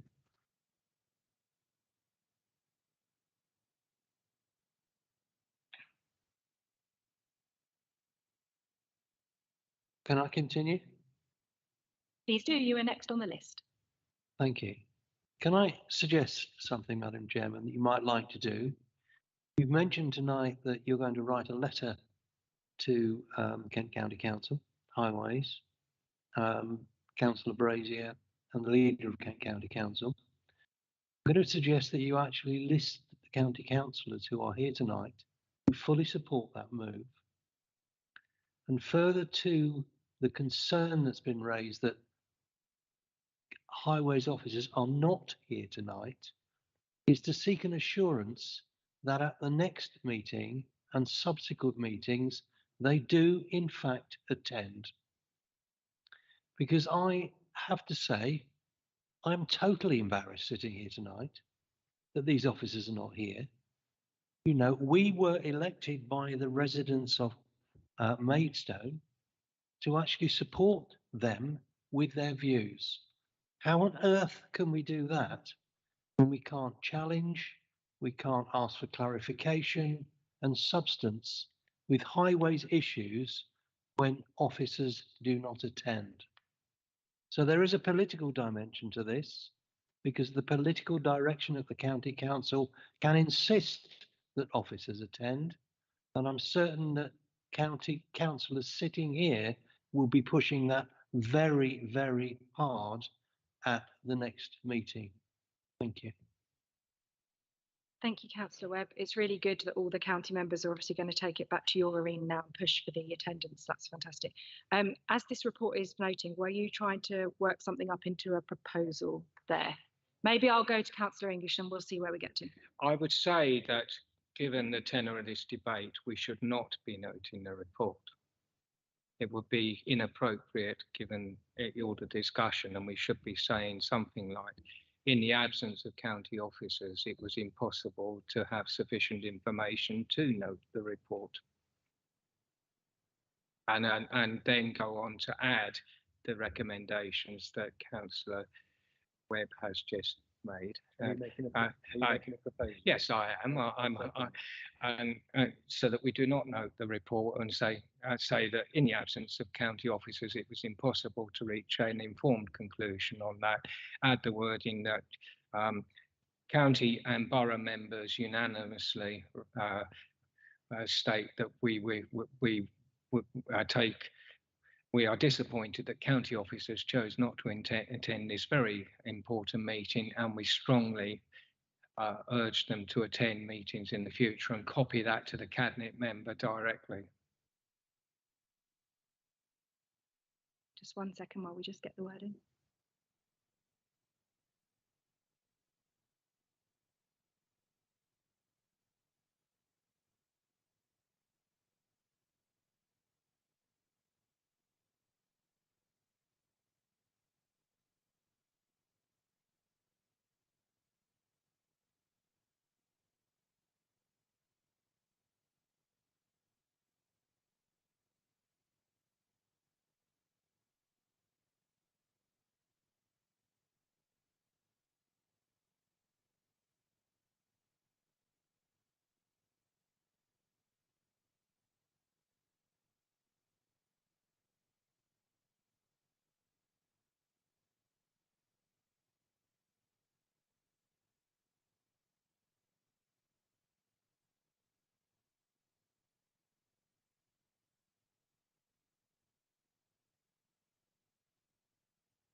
Okay, so the proposal that I have here, I'll just check with you, is in the absence of county officers, the board felt that it was impossible to reach an informal conclusion on the report despite it being for noting. The board expresses its disappointment that highways officers did not attend the meeting, and the chairman and vice chairman be asked to write a letter to the leader of Kent County Council, the cabinet member for highways and transportation, and the relevant corporate director. Happy to accept that. And sorry, could I add to that? I mean, if Councillor English would allow me to, and we have a presentation on each and every project covered under the integrated transport package as to exactly where it is with timelines, if the funding is in place, and when they hope to complete each and every one of them, and what difference it will make to traffic flows. And I have that, concern over the knock cuts improvement, that it's going to cost an awful lot of money and achieve very little. But presumably I'm missing something, and the officers, when they come along, will be able to explain exactly what it is going to try and achieve and how much money, public money, it's spent. But are these schemes fully funded? When are they going to start, and when are they going to be finished? And have a short presentation. I am quite happy to take on board Paul Carter's amendment to that. Okay. That's an add-on amendment. So for clarity, before I go to the seconder to see if you want to speak, now we have in the absence of county officers, the board felt that it was impossible to reach an informal conclusion on the report despite it being for noting. The board expresses its disappointment that highways officers did not attend the meeting, and the chairman and vice chairman be asked to write a letter to the leader of Kent County Council, the cabinet member for highways and transportation, and relevant corporate director, and request that a presentation be given on each project within the MITP to include its current status, timelines for delivery, and funding. At the next meeting, you wish to add, at the October meeting. Can we ensure that Seconder, Councillor Clark, did you want to speak now? Yes, so I completely agree, but I would like it. So many times we've seen these stale paragraphs that have come to us time and time again. Then there's a verbal report. I would like to actually see a written report that we can digest ahead of the meeting, rather than the verbal update. No, that's a very fair. So if I change that last bit to request that a written report be given in advance of the meeting, and a presentation be given at the next meeting on each project within the MITP to include its current state. Yeah, that's okay? Yeah, you got that? Okay, I'm going to go to the vote because I have a proposer and a seconder on the table. So votes in favour of? Yes, of course, yeah. Do you want me to read the whole thing again? Because the recommendation that Councillor English was talking about was that the item be not noted. In your comments, I think that you said, notwithstanding that it is noted. No, I'm just saying that the chairman, what the chairman read out was that the item was noted, but then we went on to the other business. So could you just clarify whether it is noted or isn't noted? No, that wasn't quite it. So it says, in the absence of county officers, the board felt that it was impossible to reach an informal conclusion on the report. Conclusion on the report despite it being for noting. Despite it being noted? Despite it being for noting. For noting. Oh, I see. Sorry. Okay. Yeah. Yeah. So we haven't noted it. We haven't reached a conclusion and it's not noted. Sorry. So if everyone's now happy with that wording, I'd like to go to the vote. Votes in favour. That's, that's unanimous. Thank you. And now we'll move on to item 14 on the agenda, which is pages 30 to 36 of the supplementary agenda. It's the Kent Bus Service Improvement Plan and the National Bus Strategy Funding Update. Again, we don't have any Kent County Council officers in attendance for this item, so it won't be able to be introduced, but a reminder again that it is for noting. So I do have a visiting member registered to speak on this. Oh, no, I don't. It's the next one. Apologies. Oh, no, it was this one. Yeah. Councillor Cleater, would you like to come forward? Thank you.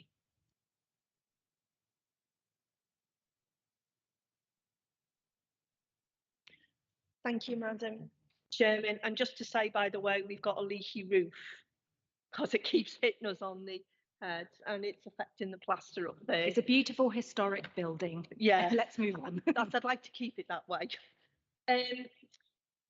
One of the things I wanted to talk about around the Maidstone, the Kent Bus Service Improvements and National Bus Strategy funding update was around opportunities for engagement.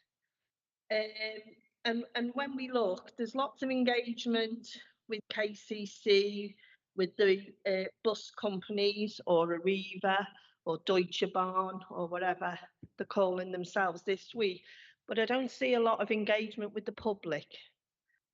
Now, if we're going to get focus groups around what we want, and part of the issue with the amount of traffic we have is the abysmal bus services that we have. If we're going to have integrated transport, we need to have the ability to have an alternative to use your car. I have celebrated getting my bus pass this week by being told the bus that's local to me has been cut. So if I want to go anywhere, I've got to walk into town and get a bus there. But the point being is, if we had sustainable local transport, and this is where these focus groups come in, we would be able to reduce the number of cars on the road. Anyone who goes to London, you use the tube, you use the bus. I went to Liverpool for a conference, used the bus, the train, whatever. So although this is for noting, and actually, I think if you can't be bothered to come to a meeting, I don't think you should be sending a report in for noting, to be quite honest. If you can't even bother to come and formally move it, even virtually, I really don't see why we're accepting reports, but that's just me. I was brought up properly that if you've got a piece of work to do, then you do the courtesy of coming, even if it's formally to move it. But in point 3.4, on page 32, it says KCC and operators are also committed to supporting more localised dialogues with district councils through district focus groups. If it's just councils and the bus companies, then actually that's not enough. It needs to be engaging with people who haven't got a bus service, would like one, but would also use the bus service as well. So actually, if I was here and a member of this committee, I'd be rejecting noting this, to be quite honest, because if you can't be bothered to come and move it, then I don't see why we should be noting the report.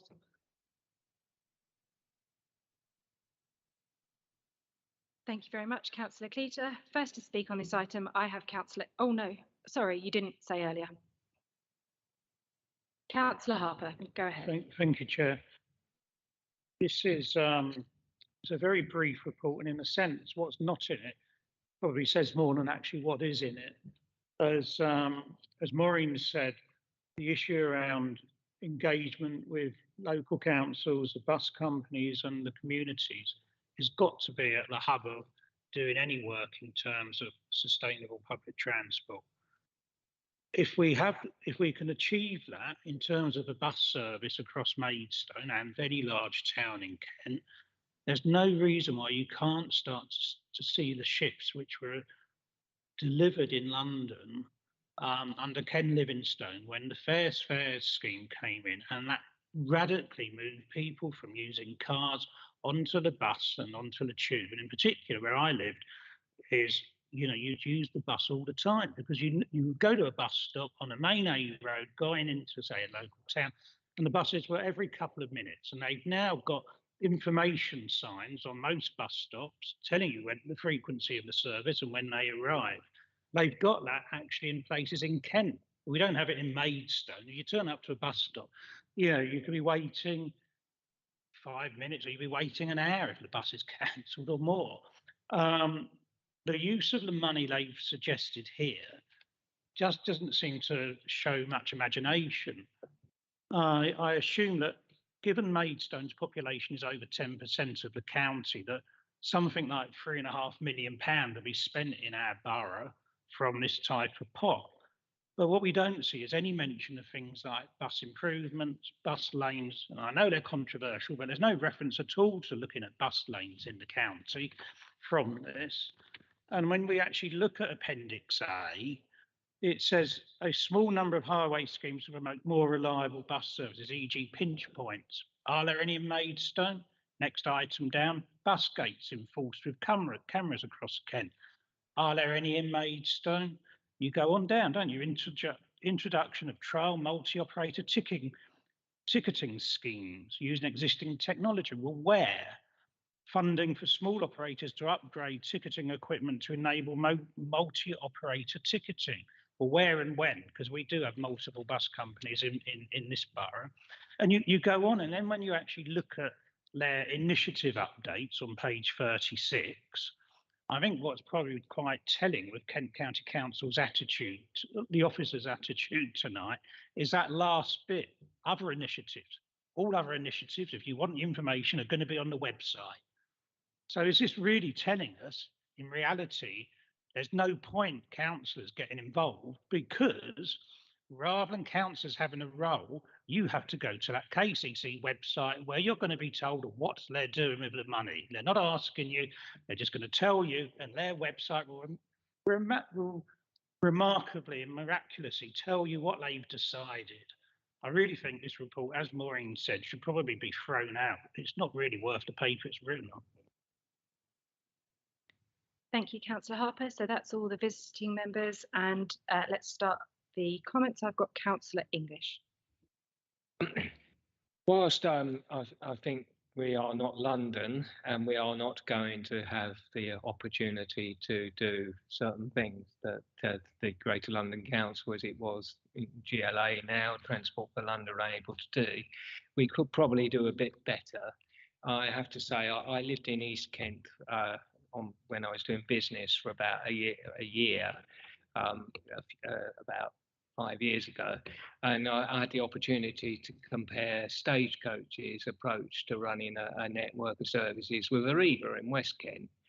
I lived in Tovell at the time, and the last bus service to Tovell was at 5:30 in the afternoon. So you couldn't come into town on the bus, go to the cinema, say, in the late afternoon, and then go back again on the bus. You just couldn't. It wasn't possible because there wasn't a bus. If one runs a network the way that Arriva runs it in Maidstone, except on a handful of very popular routes like the route between Maidstone and Gillingham, you're not going to have much, which runs much later in the evening and much more frequently. You're going to have problems, because what you need with a bus network is reliability and relative frequency, where if you have frequent services, it doesn't really matter if you get stuck in a traffic jam for a few minutes, or you've got a lot of passengers wanting to get on, which is the main reason for delay, because there'll be another one along fairly soon. And if you're familiar with London and other metropolitan areas, lots of bus services don't actually have timetables. They just say run every 10 minutes. And so it's the frequency of operation which generates passenger numbers and confidence. Arriva has got in West Kent into a diminishing spiral, where because they have fewer passengers going year on year, they have fewer services, therefore they have fewer passengers, therefore they have fewer services, therefore they have fewer passengers, ad infinitum. So without wanting to reinvent the wheel, whether they're going round and round on the bus or not, we need to actually have dialogue with other bus companies which are more innovative. The old bus partnership we had failed miserably because we were only talking to Arriva, and Arriva's management in West Kent had been, I wouldn't say they couldn't run a whelk stall, because running a whelk stall would be far beyond their ambition and capacity, frankly. There are other operators, and we should be talking to those and encouraging them far more, because we might well actually get a better response out of more flexible operators like Stagecoach and New Venture. And we should be focusing on things we can do to encourage public confidence. I have to say, I'm not against everything in this list, but it's fairly de minimis, frankly, and I think we can be more ambitious. And we really need to set up that consultation mechanism that has been in abeyance for, goodness, 2 years, 3 years, and so we can have meaningful discussions. And yes, that's got to include county and borough members. You know, this idea that somehow you can take elected members out of the process and it will somehow be better is bizarre. And we see on the next report, which is an absolute disgrace on the planning situation, the approach. It's arrogant, it's insular, and it's not going to lead to good ideas. Thank you, Councillor English. I've got Councillor Cannon. Thank you. A lot of the comments have been made this evening about KCC's conduct, and so I would like to just add a further conduct point in terms of this report, that I think a report of this significance shouldn't be arriving so late before the committee. We need time to read it, and I know it's only a few pages, but we need to. I've already seen a few questions in it that I would have liked to have had a chance to ask officers about as the county member before I came here. So I had a bit more information on it, and so this sort of like last minute dash sort of reminds me of university trying to get your essay done like the night before. Like this board is in the calendar, and we should be getting these reports in good time.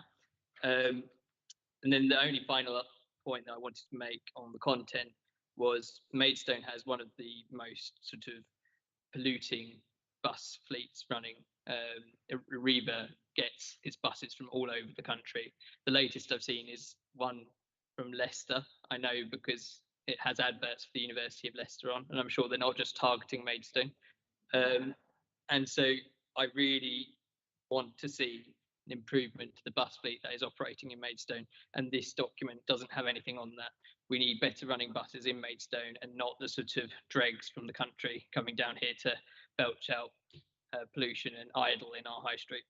Thank you. Thank you, Councillor Cannon. I've got Councillor Chittenden.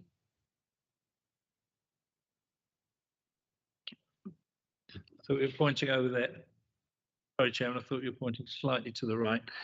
I have to say that once again, I'm disappointed that the officers are not here, because I think actually, as you read through this report, it is a very mixed bag of comments made, and it's quite difficult to unravel what it's saying. So I find it a very complicated report. It's maybe that they're trying to summarize and make things shorter for when it's difficult to do so. I don't know.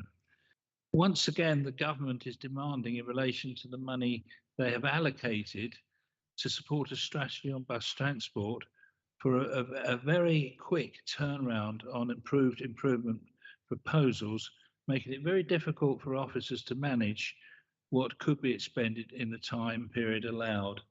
So it's why we sometimes find that sometimes things don't work. You may remember that we actually had a similar situation with the active travel 2 years ago, when I think they pulled 5 items out. At the moment, I think they've got a bit more time on that than they have with active travel, but it's not being very helpful, the demands on the time the government make. I am concerned that I'm very critical on both the government and county policies in relation to buses. I think that both are, shall I say, making it difficult and for the companies, or making it easy for buses to be stopped or reduced. So I think we've both got to look at our policies. KCC has reduced 2.2 million, and the government's not helping. But I do want to, in saying that, I actually do want to congratulate our KCC officers who deal with the buses. I think they've really had a very difficult time. They've been working under constant pressure, dealing with our own subsidy cuts and many commercial cuts by the buses for commercial reasons. So I think our officers effectively have worked under huge pressure to meet time demands, and they've had huge pressure to try and minimise the effect of many of the cuts that have taken place in Kent, including in Maidstone. I just want to make one last comment on one thing that was very successful and very helpful in Maidstone for many years. I sat on the board for 10 years, and that basically was a quality bus partnership, and it has been mentioned. Somebody mentioned it just now. You did, Clive, yeah. This foresaw and helped guide local problems when basically we sat in private with the bus companies, partially individually because of commercial sensitivity and partially together. And we were able to come across and deal with a lot of the smaller problems, including some of them that were coming up. So we were able to make a lot of the problems disappear. And it really did work very hard.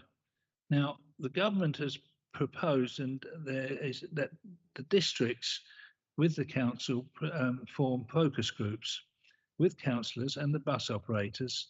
And these have now been promoted for some time and have been already successful in other boroughs. But I'm disappointed that Maidstone Council has yet to actually start them. I know I've been asking for a year, and Clive, you may know something in a minute, so you can come back. They certainly, but I've got down here in the report that Maidstone Borough Council officers are in liaison with KCC Public Transport concerning the establishment of focus groups in the borough. What I'm interested in is when those focus groups are coming about. They served a purpose before, and I think they could serve a purpose again. Thank you. Thank you, Councillor Chittenden. I've got Councillor Carter next. Yep, thank you. Yeah, be very brief. I mean, just to perhaps congratulate some of the highways officers. We were very lucky to get an LTA allocation. Most that put one in didn't. But if you take that Maidstone's 10% of the county, there's £3.5 million up for grabs here because much of it hasn't been spent yet. Therefore, I agree that it's what's suggested is rather unimaginative. But if people can get their act together and perhaps look around the country as to how it's being applied in other ways, it might sort of encourage innovation as to how we could do something similar. But it's not something I'm close to. But 3.5 million pounds, every pound's a prisoner to me when I was leader of Kent County Council, and it still needs to be. Surely we can do something imaginative in Maidstone, which desperately needs an improved public transport system. Thank you, Councillor Carter. I've got Councillor Hasty. I'm happy to give over to Clive so he can add on to whatever Ian was saying. Councillor English then. Very frustrating situation is that when we discussed this at NBC, we were told unequivocally that it was the county council that had to take the initiative in setting up this focus group. So if the county is saying that it has to be the borough that sets it up, once again, we seem to be having a major communications issue which needs to be resolved very, very quickly. We need a borough officer and a county officer in the same room who can actually both simultaneously agree, frankly, because it can't be true that at the same time that both parties are saying it's the other party that's got to set it up and take the initiative, which seems to be the current position. Chair, this is a joint transport board. The whole idea is to bang heads together and get sensible decisions out of both officers from Maidstone Borough Council and KCC working together. So, I don't really buy into that. But the officers of both authorities should work together with imagination, look around the countryside as to how this money's been really well applied and try and replicate some of that. Because I think what's currently on offer is pretty dull and pretty unimaginative and won't make a lot of difference. What I was going to propose off the back of that is that we actually invite the two relevant officers to be at the next meeting so we can actually just get on and set up the focus group. Right, it looks like I have some hot off the press information. So it looks like the starting of that is in progress. So they've been in contact, NBC and KCC, with regards to the creation of an enhanced partnership local focus group. So, I mean, give it a new name, but essentially the same thing. And they've been speaking internally, and they just need to understand a bit more things about membership objectives and the role of KCC in the group. But it looks like that has been started, NBC officers to KCC officers. Oh, well, that's a relief. Could I suggest the parish council sort of be involved in that shape and form? Because rural isolation is a big issue, and many of the bus services have been culled, have affected people that haven't got vehicles in the rural areas. So I'd like to see them represented in some shape or form. It seems like we have a lot of questions. So how about we propose that a report comes on the formation of the enhanced focus group, enhanced bus focus group, comes back to this committee for the October meeting to include membership, structure of the meeting, purpose of the meeting going forward, so that we can get this started. Happy to move. I have a seconder. Okay. Chairman. Chairman, just a And small, timescales. Can we all just not interrupt, please? just a small comeback, Chairman, if I may. I think I'd be remiss of me if I didn't congratulate New Venture. New Venture have stepped in on many occasions now over the past year and a half, 2 years, to actually try and partially fill some of the big gaps that have been left by the bigger companies and some of the smaller companies who have left the business as well. So I think they really deserve. They've tried to help, and they've tried, and it's now down to the residents to use the facilities they're providing. And if they use it, they'll get it and they'll keep it. And if they don't, then they may disappear. But they are really good at helping us get through problems. A point well made. So the wording I have on that is that a report on the formation of the Enhanced Bus Focus Group be presented at the next JTB board meeting to include information about its membership structure, purpose and timescales. And my seconder was Councillor English. Can I have votes in favour, please? That's unanimous. Thank you, board.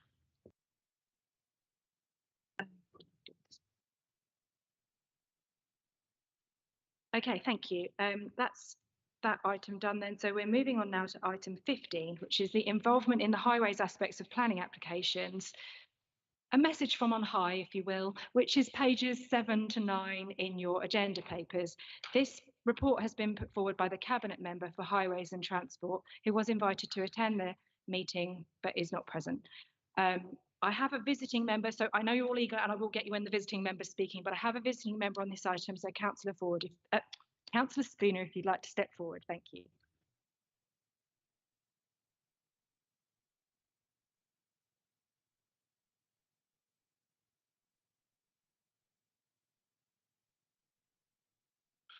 Good evening, members.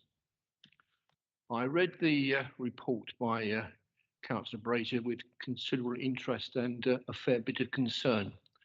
There's lots of issues here which I think would cause worry to quite a lot of borough councillors, and particularly those who serve on the Borough Council Planning Committee. What really jumped off the page for me was paragraph 19, where it says, in accordance with the National Planning Policy Framework, there is a presumption in favour of development. It doesn't say that. The National Planning Framework says sustainable development.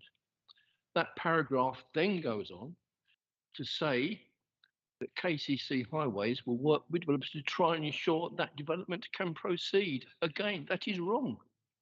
It should say sustainable development. This runs through the whole planning process. I mean, I really am quite surprised that Councillor Brazier could actually put his name to a document which contains such a falsehood. The best way I can explain it. But there are other issues here which would be of concern to borough councillors. I don't know what the mechanisms are for dealing with this. The board is asked to note the report. I don't think the board can note it. I think it needs to go back to Councillor Brazier and say paragraph 19 needs to be redrafted. I would also like to see this report considered by the Planning, Infrastructure and Economic Development PAC of the Borough Council, because I'm sure that borough councillors would have a lot of concerns about the way KCC Highways responds on plan applications. I'll leave that to you, members. I'm not a member of your committee, but ideally I would like a letter to go back to Councillor Brazier explaining that paragraph 1 that needs to be redrafted, and I would like to see his paper considered by the Planning and Infrastructure and Economic Development Committee of the Borough Council. Thank you for listening. Thank you, Councillor Spooner. Another visiting member has indicated they wish to speak. Councillor Harper.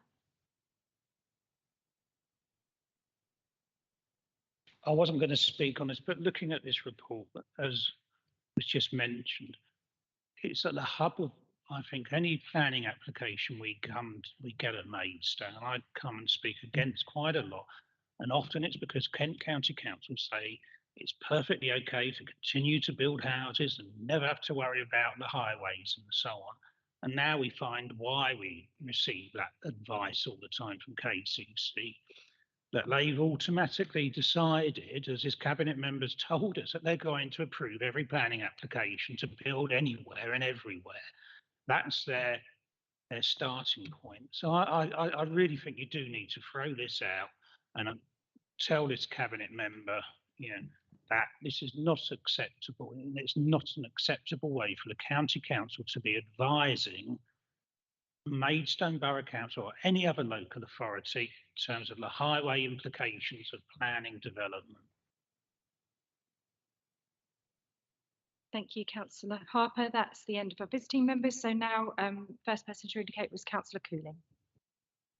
Thank you very much. And what I heard from Councillor Spooner stole some of my comments, I must say. I'd seen this paper before as part of the Maidstone Borough Council Local Plan Review. And I must say it made my blood absolutely boil. I could point to paragraph 116 in detail, which is dismissive, totally dismissive of residents and their views. It's somewhat arrogant, this paper. And it'd be far more honest if right at the start it said, look, we've got to do something in a different way for a few years because there's no money. We'd all understand that. But no, there's no reference to that. All it does in paragraph 117 is raise the flag of abject surrender. It says that they're no longer going to try and predict and provide. And by the way, living in a semi-rural part of the borough, cars are essential to many of the residents in our borough. I understand buses, etc., for the urban area. But at 117, they're giving up on predicting and trying to provide. Why didn't they say, we can't do that anymore for a few years, there's no money? We'd understand that.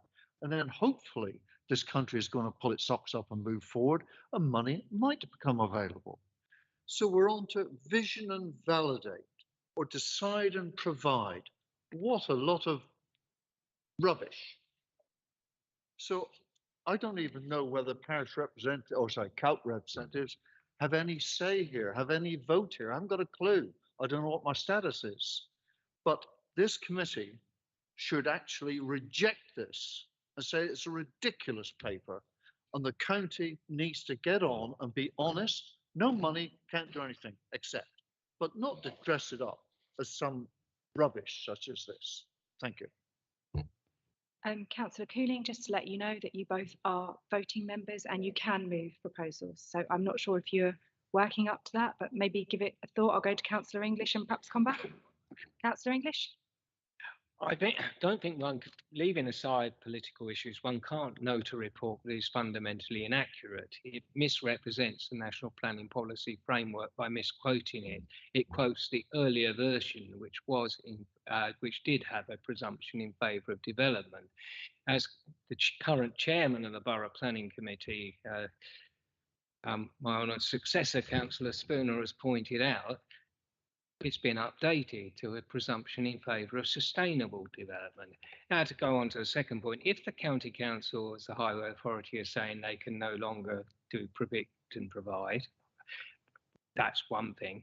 But clearly, that should lead one to a position where you actually get more involved in planning applications, because there then should be a stronger case of going to the government and saying, look, we just can't build these roads because we don't have the money. Or the process of building the roads, which is the problem with the Southern Approach Road, is that you need such a quantum of development in order to build the roads because the government aren't funding them anymore, that you actually wipe out a lot of the benefit gain because you have to build extra houses to fund the roads. You're in a bit of a cleft stick there.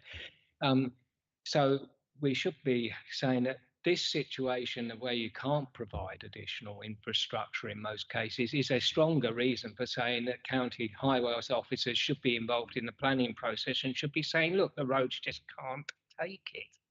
Move your development to somewhere that possibly could take it. So it's not an argument for not saying they should get involved. So, and then you go on through the arrogance of it. which basically says that county council highways officers who throughout the last 30 years have come along and contributed to pre-application discussions with ideas and suggestions for improving highways within the scope of the limited money available should no longer do that, because that's suddenly not their job, where it has been for the last goodness knows how many years. And so miraculously, it suddenly isn't, and their job is just to rubber stamp whatever the development industry happens to think is the least costly option and the most convenient way of getting past a planning inspector, whether a public inquiry for a local plan or a planning application. It is not good enough. I know we've already refused to note one report, but this is even worse than the previous report. It breathes an incredible amount of contempt for the public. We're not interested in what the public think, and if they do think that we're not doing it right, who cares? Because they're the public and it's the developers we care about. I mean, the sheer arrogance, and it's wrong because the government have made clear on the facts it's wrong, because the government have made clear that local authorities, including the Highway Authority, should be involved in pre-application discussions with developers to seek the best outcome. And here they're saying they're not going to do it, and they're saying they're not going to be involved in the planning process either. And that is clearly contrary to what the government recommends. And yet, somehow, that government guidance is not quoted anywhere in this statement. Funny that.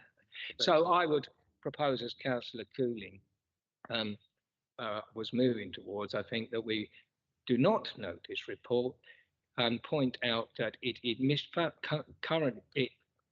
misrepresents the national planning policy framework. It fails to note government guidance on best practice for involvement by local authorities, including the Highway Authority, in pre-application and planning decision processes. Sorry, yes. But could you just repeat that a little bit? We refuse to note this report for two reasons. One, it misrepresents the national planning policy framework.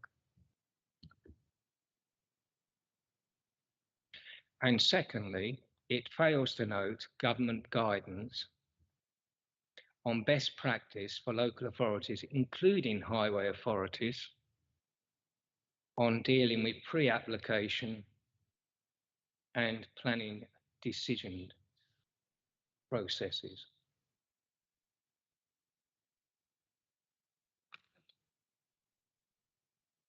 And I think, Councillor Cooling, were you the second? Did you want to speak on the item now?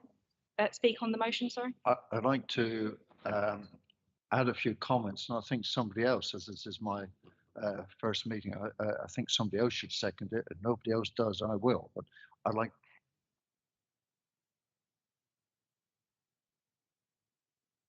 Okay, well, I had Councillor Clark as a secondary as well. But you, Councillor Cooling, that's what I wondered. Yeah, so we've got you as the seconder, Councillor Cooling. Did you want to speak on the? I want to add to it and say maybe I'm overstepping the mark. Second, okay, fine. Yeah. But what Councillor English has always hinted at as well, in parishes, we do try to respond to planning applications and include, where relevant, highways comments. And it's very difficult because a developer report in one of the many documents supporting the application will have in there some lovely statistics from the TRICS database. Sorry, not too much detail. TRICS database, and I've seen applications fairly close to the west of Maidstone Borough, which refer to similar sites in Ireland, Scotland, goodness knows where. The comparisons are ridiculous. And we're also challenged because KCC would seem to fail to take a cumulative approach to the implications of multiple developments in an area. So that the criticism of the TRIC database used by the developer does not seem to be made by the professionals at highways. They do not take also a cumulative approach. And by the way, they also shy, and this is very difficult to do. But the word severe or the word severity is fairly critical. There's been very little legal challenge or legal test of what severe means.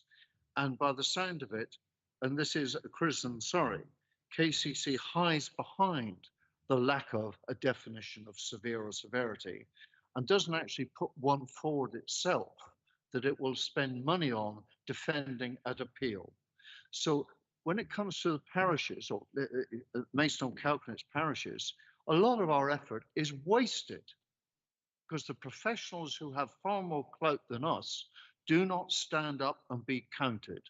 And it's a sense of frustration. So that was not adding to the proposal. I'm happy to second if nobody else wants to. So that is just deep frustration of what parishes in particular have to put up with when it comes to responding to development. And we don't always say no to development, by the way.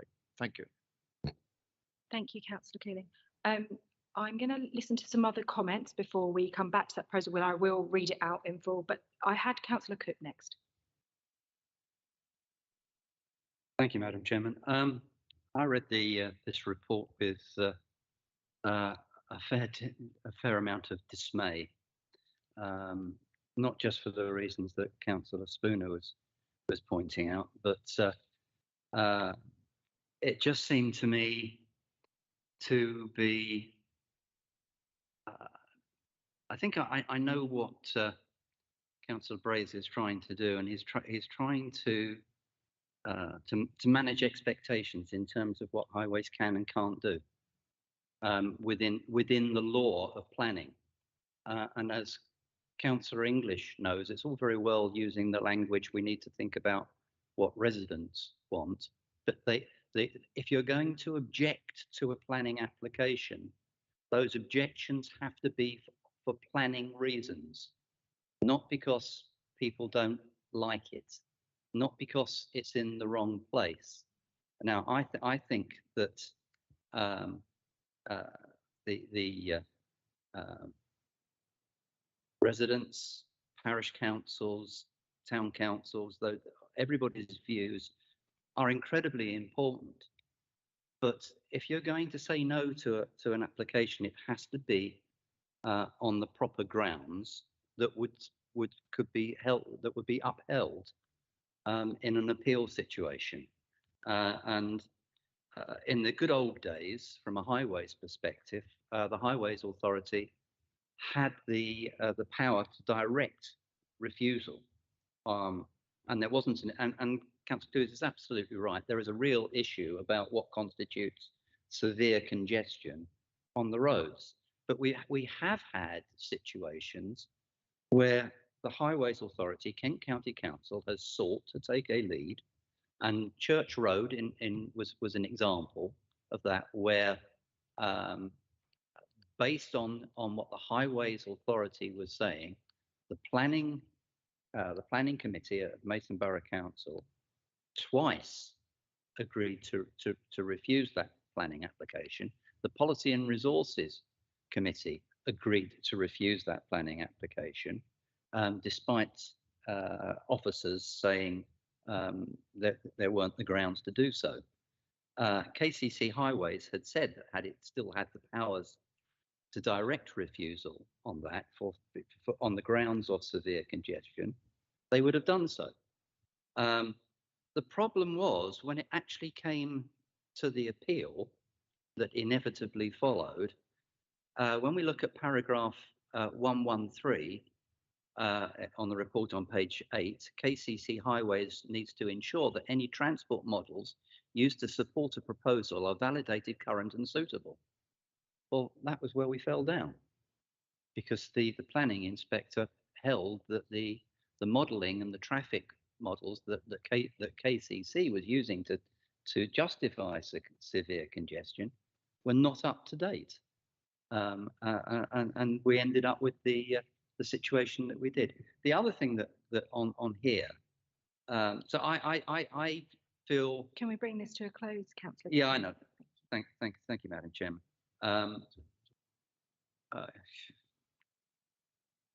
That's almost funny. The other thing is, too often as local members know, the comments that you get from the Highways Department on planning applications are 2 words: no comment. And that's just as bad as well. I'm not quite sure whether the way to go is with the motion that we've got before us, but I do think that we need to go back and basically ask Councillor Brazier to really think again. It would be interesting to know what other JTBs are how they're dealing with this, because it's gone to the JTB in all of the 12 districts. Thank you, Councillor Cook. I've got Councillor Hasty next. Thank you. I've been waiting patiently for about 2.5 hours to say anything, so you have to forgive me. All I really wanted to say is that given the impact that this is going to have on local planning in the future and the normal duty to cooperate procedures, which I understand are a legal requirement within the planning process, I find it incredibly disappointing that rather than seeking views of members through constructive discussion, we're just handed a paper just for noting, and in the absence of Councillor Brazier or any other officer to explain, that I would ask that we have a written explanation as to why this approach has been deemed acceptable to this committee. And now I'm going to be quiet. Thank you, Councillor Hasty. Councillor Cannon. Thank you. I think, as others have said, I think this document should be returned to sender. It's just appalling, and I profoundly disagree with it. And I'm quite ashamed, really, that it's the cabinet member that he has chosen, as Councillor Spooner said, to put his name to it. I think we should send it back to him, and we should also tell the leader of KCC that such an inaccurate and poorly constructed document shouldn't be sent out to transport boards across Kent, because it's just embarrassing. In terms of the detail, one element that it says is that that we should seek to establish all highway improvements at the local plan stage, and that is just totally impractical and doesn't make sense, because at a local plan stage there's a huge delay between the creation of sites and development, and in that time traffic patterns will change, a range of other things will change, use of public transport, and so you cannot be requiring local plan, the highway improvement plan to be allocated at the point of the local plan. That's just not practical, and so we've got to make it clear in our feedback to KCC that is just not acceptable, and we need to feed that back. And one other thing, I believe there's some inconsistencies. I'm aware that Maidstone's has had to do some extra things that Tunbridge Wells Borough Council hasn't had to do, and that's concerning in terms of the amount of studies that sites have to, the amount of research and pre-application work that that developers have to do in Maidstone that they don't have to do in Tunbridge Wells. And I think there's inconsistency in the advice that Maidstone Borough Council has been given versus other councils and other districts. And so I think, again, this document we need to send back. I'm interested to hear what other people say as well. Thank you, Councillor Cannon. I had Councillor Natchbull next. Thank you, Chairman. So my understanding is that the feedback from the local plan review site promoters has been that KCC Highways has demanded far too much detail for this stage in the process, and that much of the spend will prove to have been abortive and a complete waste of money. And also in negotiating all the major highway projects prematurely and maybe unnecessarily, this takes money out of the pot, the contributors' pot, that could have gone towards other key infrastructure, such as schools, or provide additional affordable housing. Thank you. Thank you, Councillor Natchbull. I've got Councillor Carter, please. Yeah, I mean, it takes two to tango. It's all very easy to Councillor English to talk about highways officers, not making good representation of public inquiries et al. But it's Maidstone Borough Council that identify these sites in the local plan.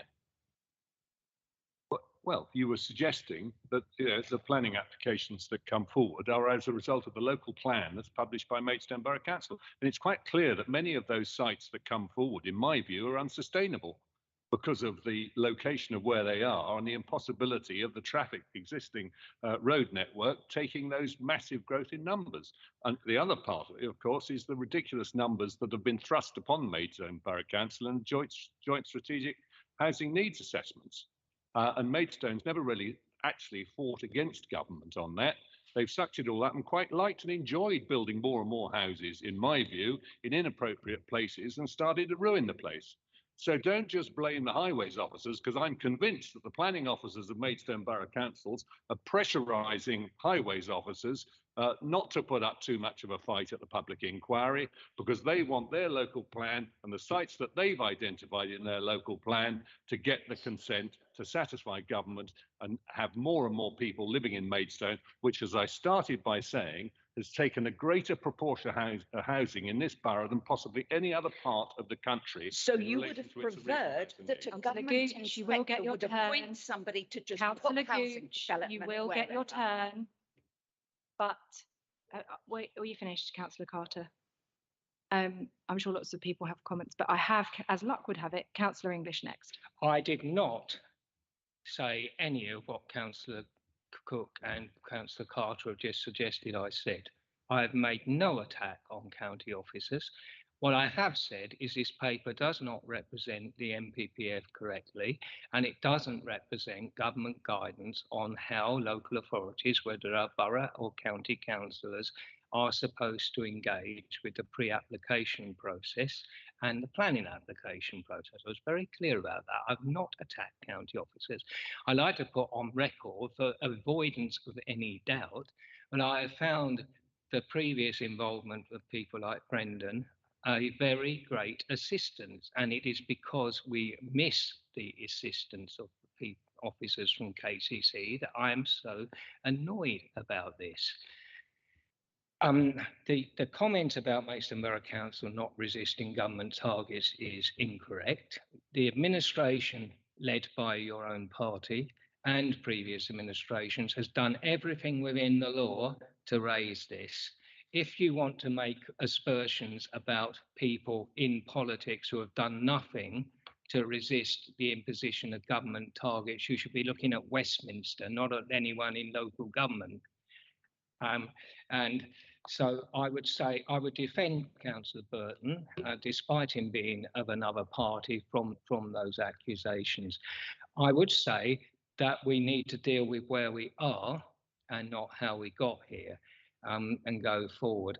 And we will not be going forward in any successful way if we have a situation where we have a paper going out that does not factually represent what the position is in relation to the National Planning Policy Framework and government advice on involvement in planning applications, which I actually think is very good advice. I would like us to go forward in a spirit of unity, which I thought we had on most of the earlier items on the agenda, and actually try and seek some practical discussions with the Cabinet member as a result of not noting this report on going forward as to what we can practically do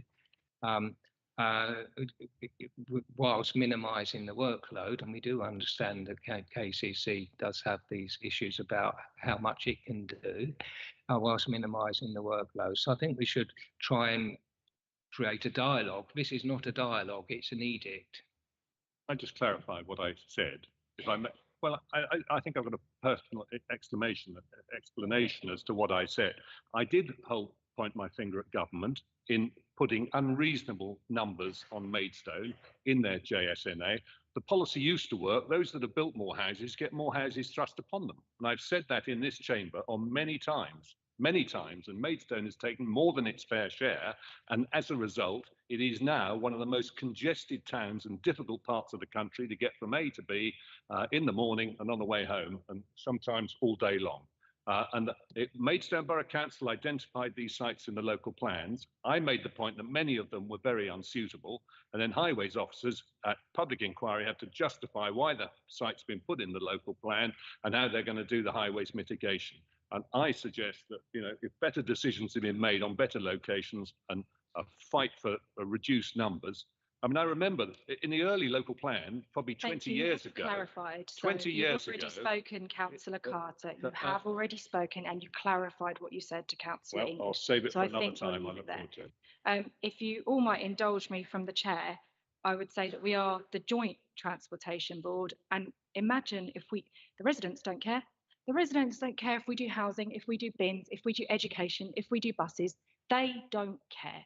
So imagine if we all got together and we all went to government as one body together. Imagine how powerful we'd all be then. Right, I had Councillor Cooling next. I think my comments probably now irrelevant, but I did want to, I picked up that emotion figured in comments about planning applications. And yes, I got a fairly emotional when I looked at this paper, but I can assure everyone on this committee that certainly my parish council, and I suspect I can speak for them all in Maidstone Borough, they deal in facts and policies. Emotion does no good in planning. So I just want to reassure, despite what you may have heard earlier on, the parishes, I believe, deal properly with facts and policies. Thank you. I had Councillor Clark next, please. Thank you, Chair. I just wanted to bring attention to 1.18, especially the first sentence, and in particular with regard to the role of members, both on the KCC and MBC, where we are in effect an interface to the public. We talk to the public, we listen to their concerns, and we look to navigate around processes and communicate with them as to what can and can't be done, or what can be done to mitigate harm, or if there is a proposal that's in development. Now, this paragraph says KCC highways officers appreciate the members are trying hard to support their constituents by trying to change or prevent certain development proposals and its associated network changes. But ultimately, if a site has been allocated, it needs to happen, and KCC will always work hard to ensure best possible outcome is achieved. Now, when it says it needs to happen, that is such a flippant statement, because if something is allocated in the local plan, that means that the site is suitable for housing, but there could be a planning application that comes forward afterwards that residents do have major concerns about, and it could be rejected. It's not just because it's in the local plan, that's a green light for a development to go forward. That just means that that's suitable for housing, but subject to a planning application that's successful. And I think that is such a flippant statement. It hasn't been mentioned so far, but I think that the role of members is to work with residents and help them navigate the processes of the councils. Thank you, Councillor Clark. I had Councillor Sams next. Thank you. I'm glad it's raised comments of opposition. It jolly well should. Councillor Cannon said it's embarrassing. He's right, it is. When Councillor Spooner comes along and says it's pants, believe me, it is. And when I look at note 116 on page 8, I believe that is nonsensical. This does not help anyone around this room. It doesn't help the planning committee, it doesn't help parish councils, it doesn't help any councillors, and most importantly, it doesn't help any residents. So you're quite correct, you should send it back and return to centres. Thank you. Thank you, Councillor Sams. The last person that indicated I have Councillor Gooch. No, okay. Okie dokie. Okay, so what I'm going to do is go back and read the proposal that we have on the table, which is that the board refused to note the report as it misrepresents the National Planning Policy Framework, fails to note government guidance on best practice for local authorities, including highways authorities, on dealing with pre-application and planning decision processes. Did that capture what you had in mind? Yeah, okay. So I'm going to move to the vote then. Those in favour?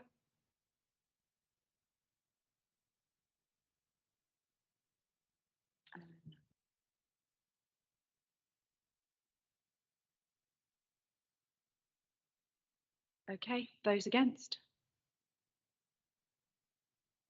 And abstentions? That motion is carried. Thank you. That concludes that report. And now we are moving on to item 16 on the agenda, which is Maidstone Highways Works Improvement. Now, I would really like to thank our KCC officer, Susan Laporte, for hanging on all of this time. She showed immense patience, and I really do thank you for attending. This is a report that normally comes to this Joint Transportation Board. It isn't normally introduced, so it's a report that updates members on the identified schemes approved for construction. It's the Highways Forward Works Programme 2022-23 and 2023-24. So I'd like to open it up for questions if anyone has any. Councillor Hasty. Just want to thank Susan for hanging on and being here. Hear, hear. Any other questions? Councillor English. You'll be unsurprised to know that I am interested in where we are with the Hale Road, Campbell Road traffic system. Are we able to know at least when we're likely to get an update on that?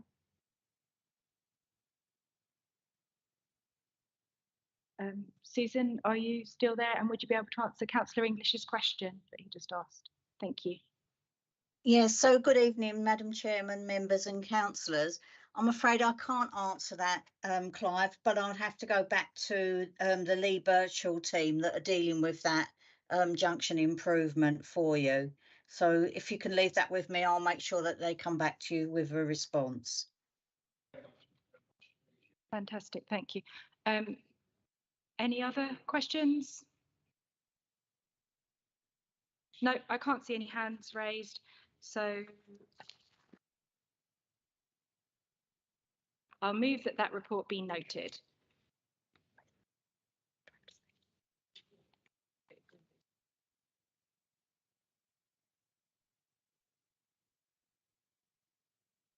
Thanks very much for your attendance and perseverance. The meeting is now closed.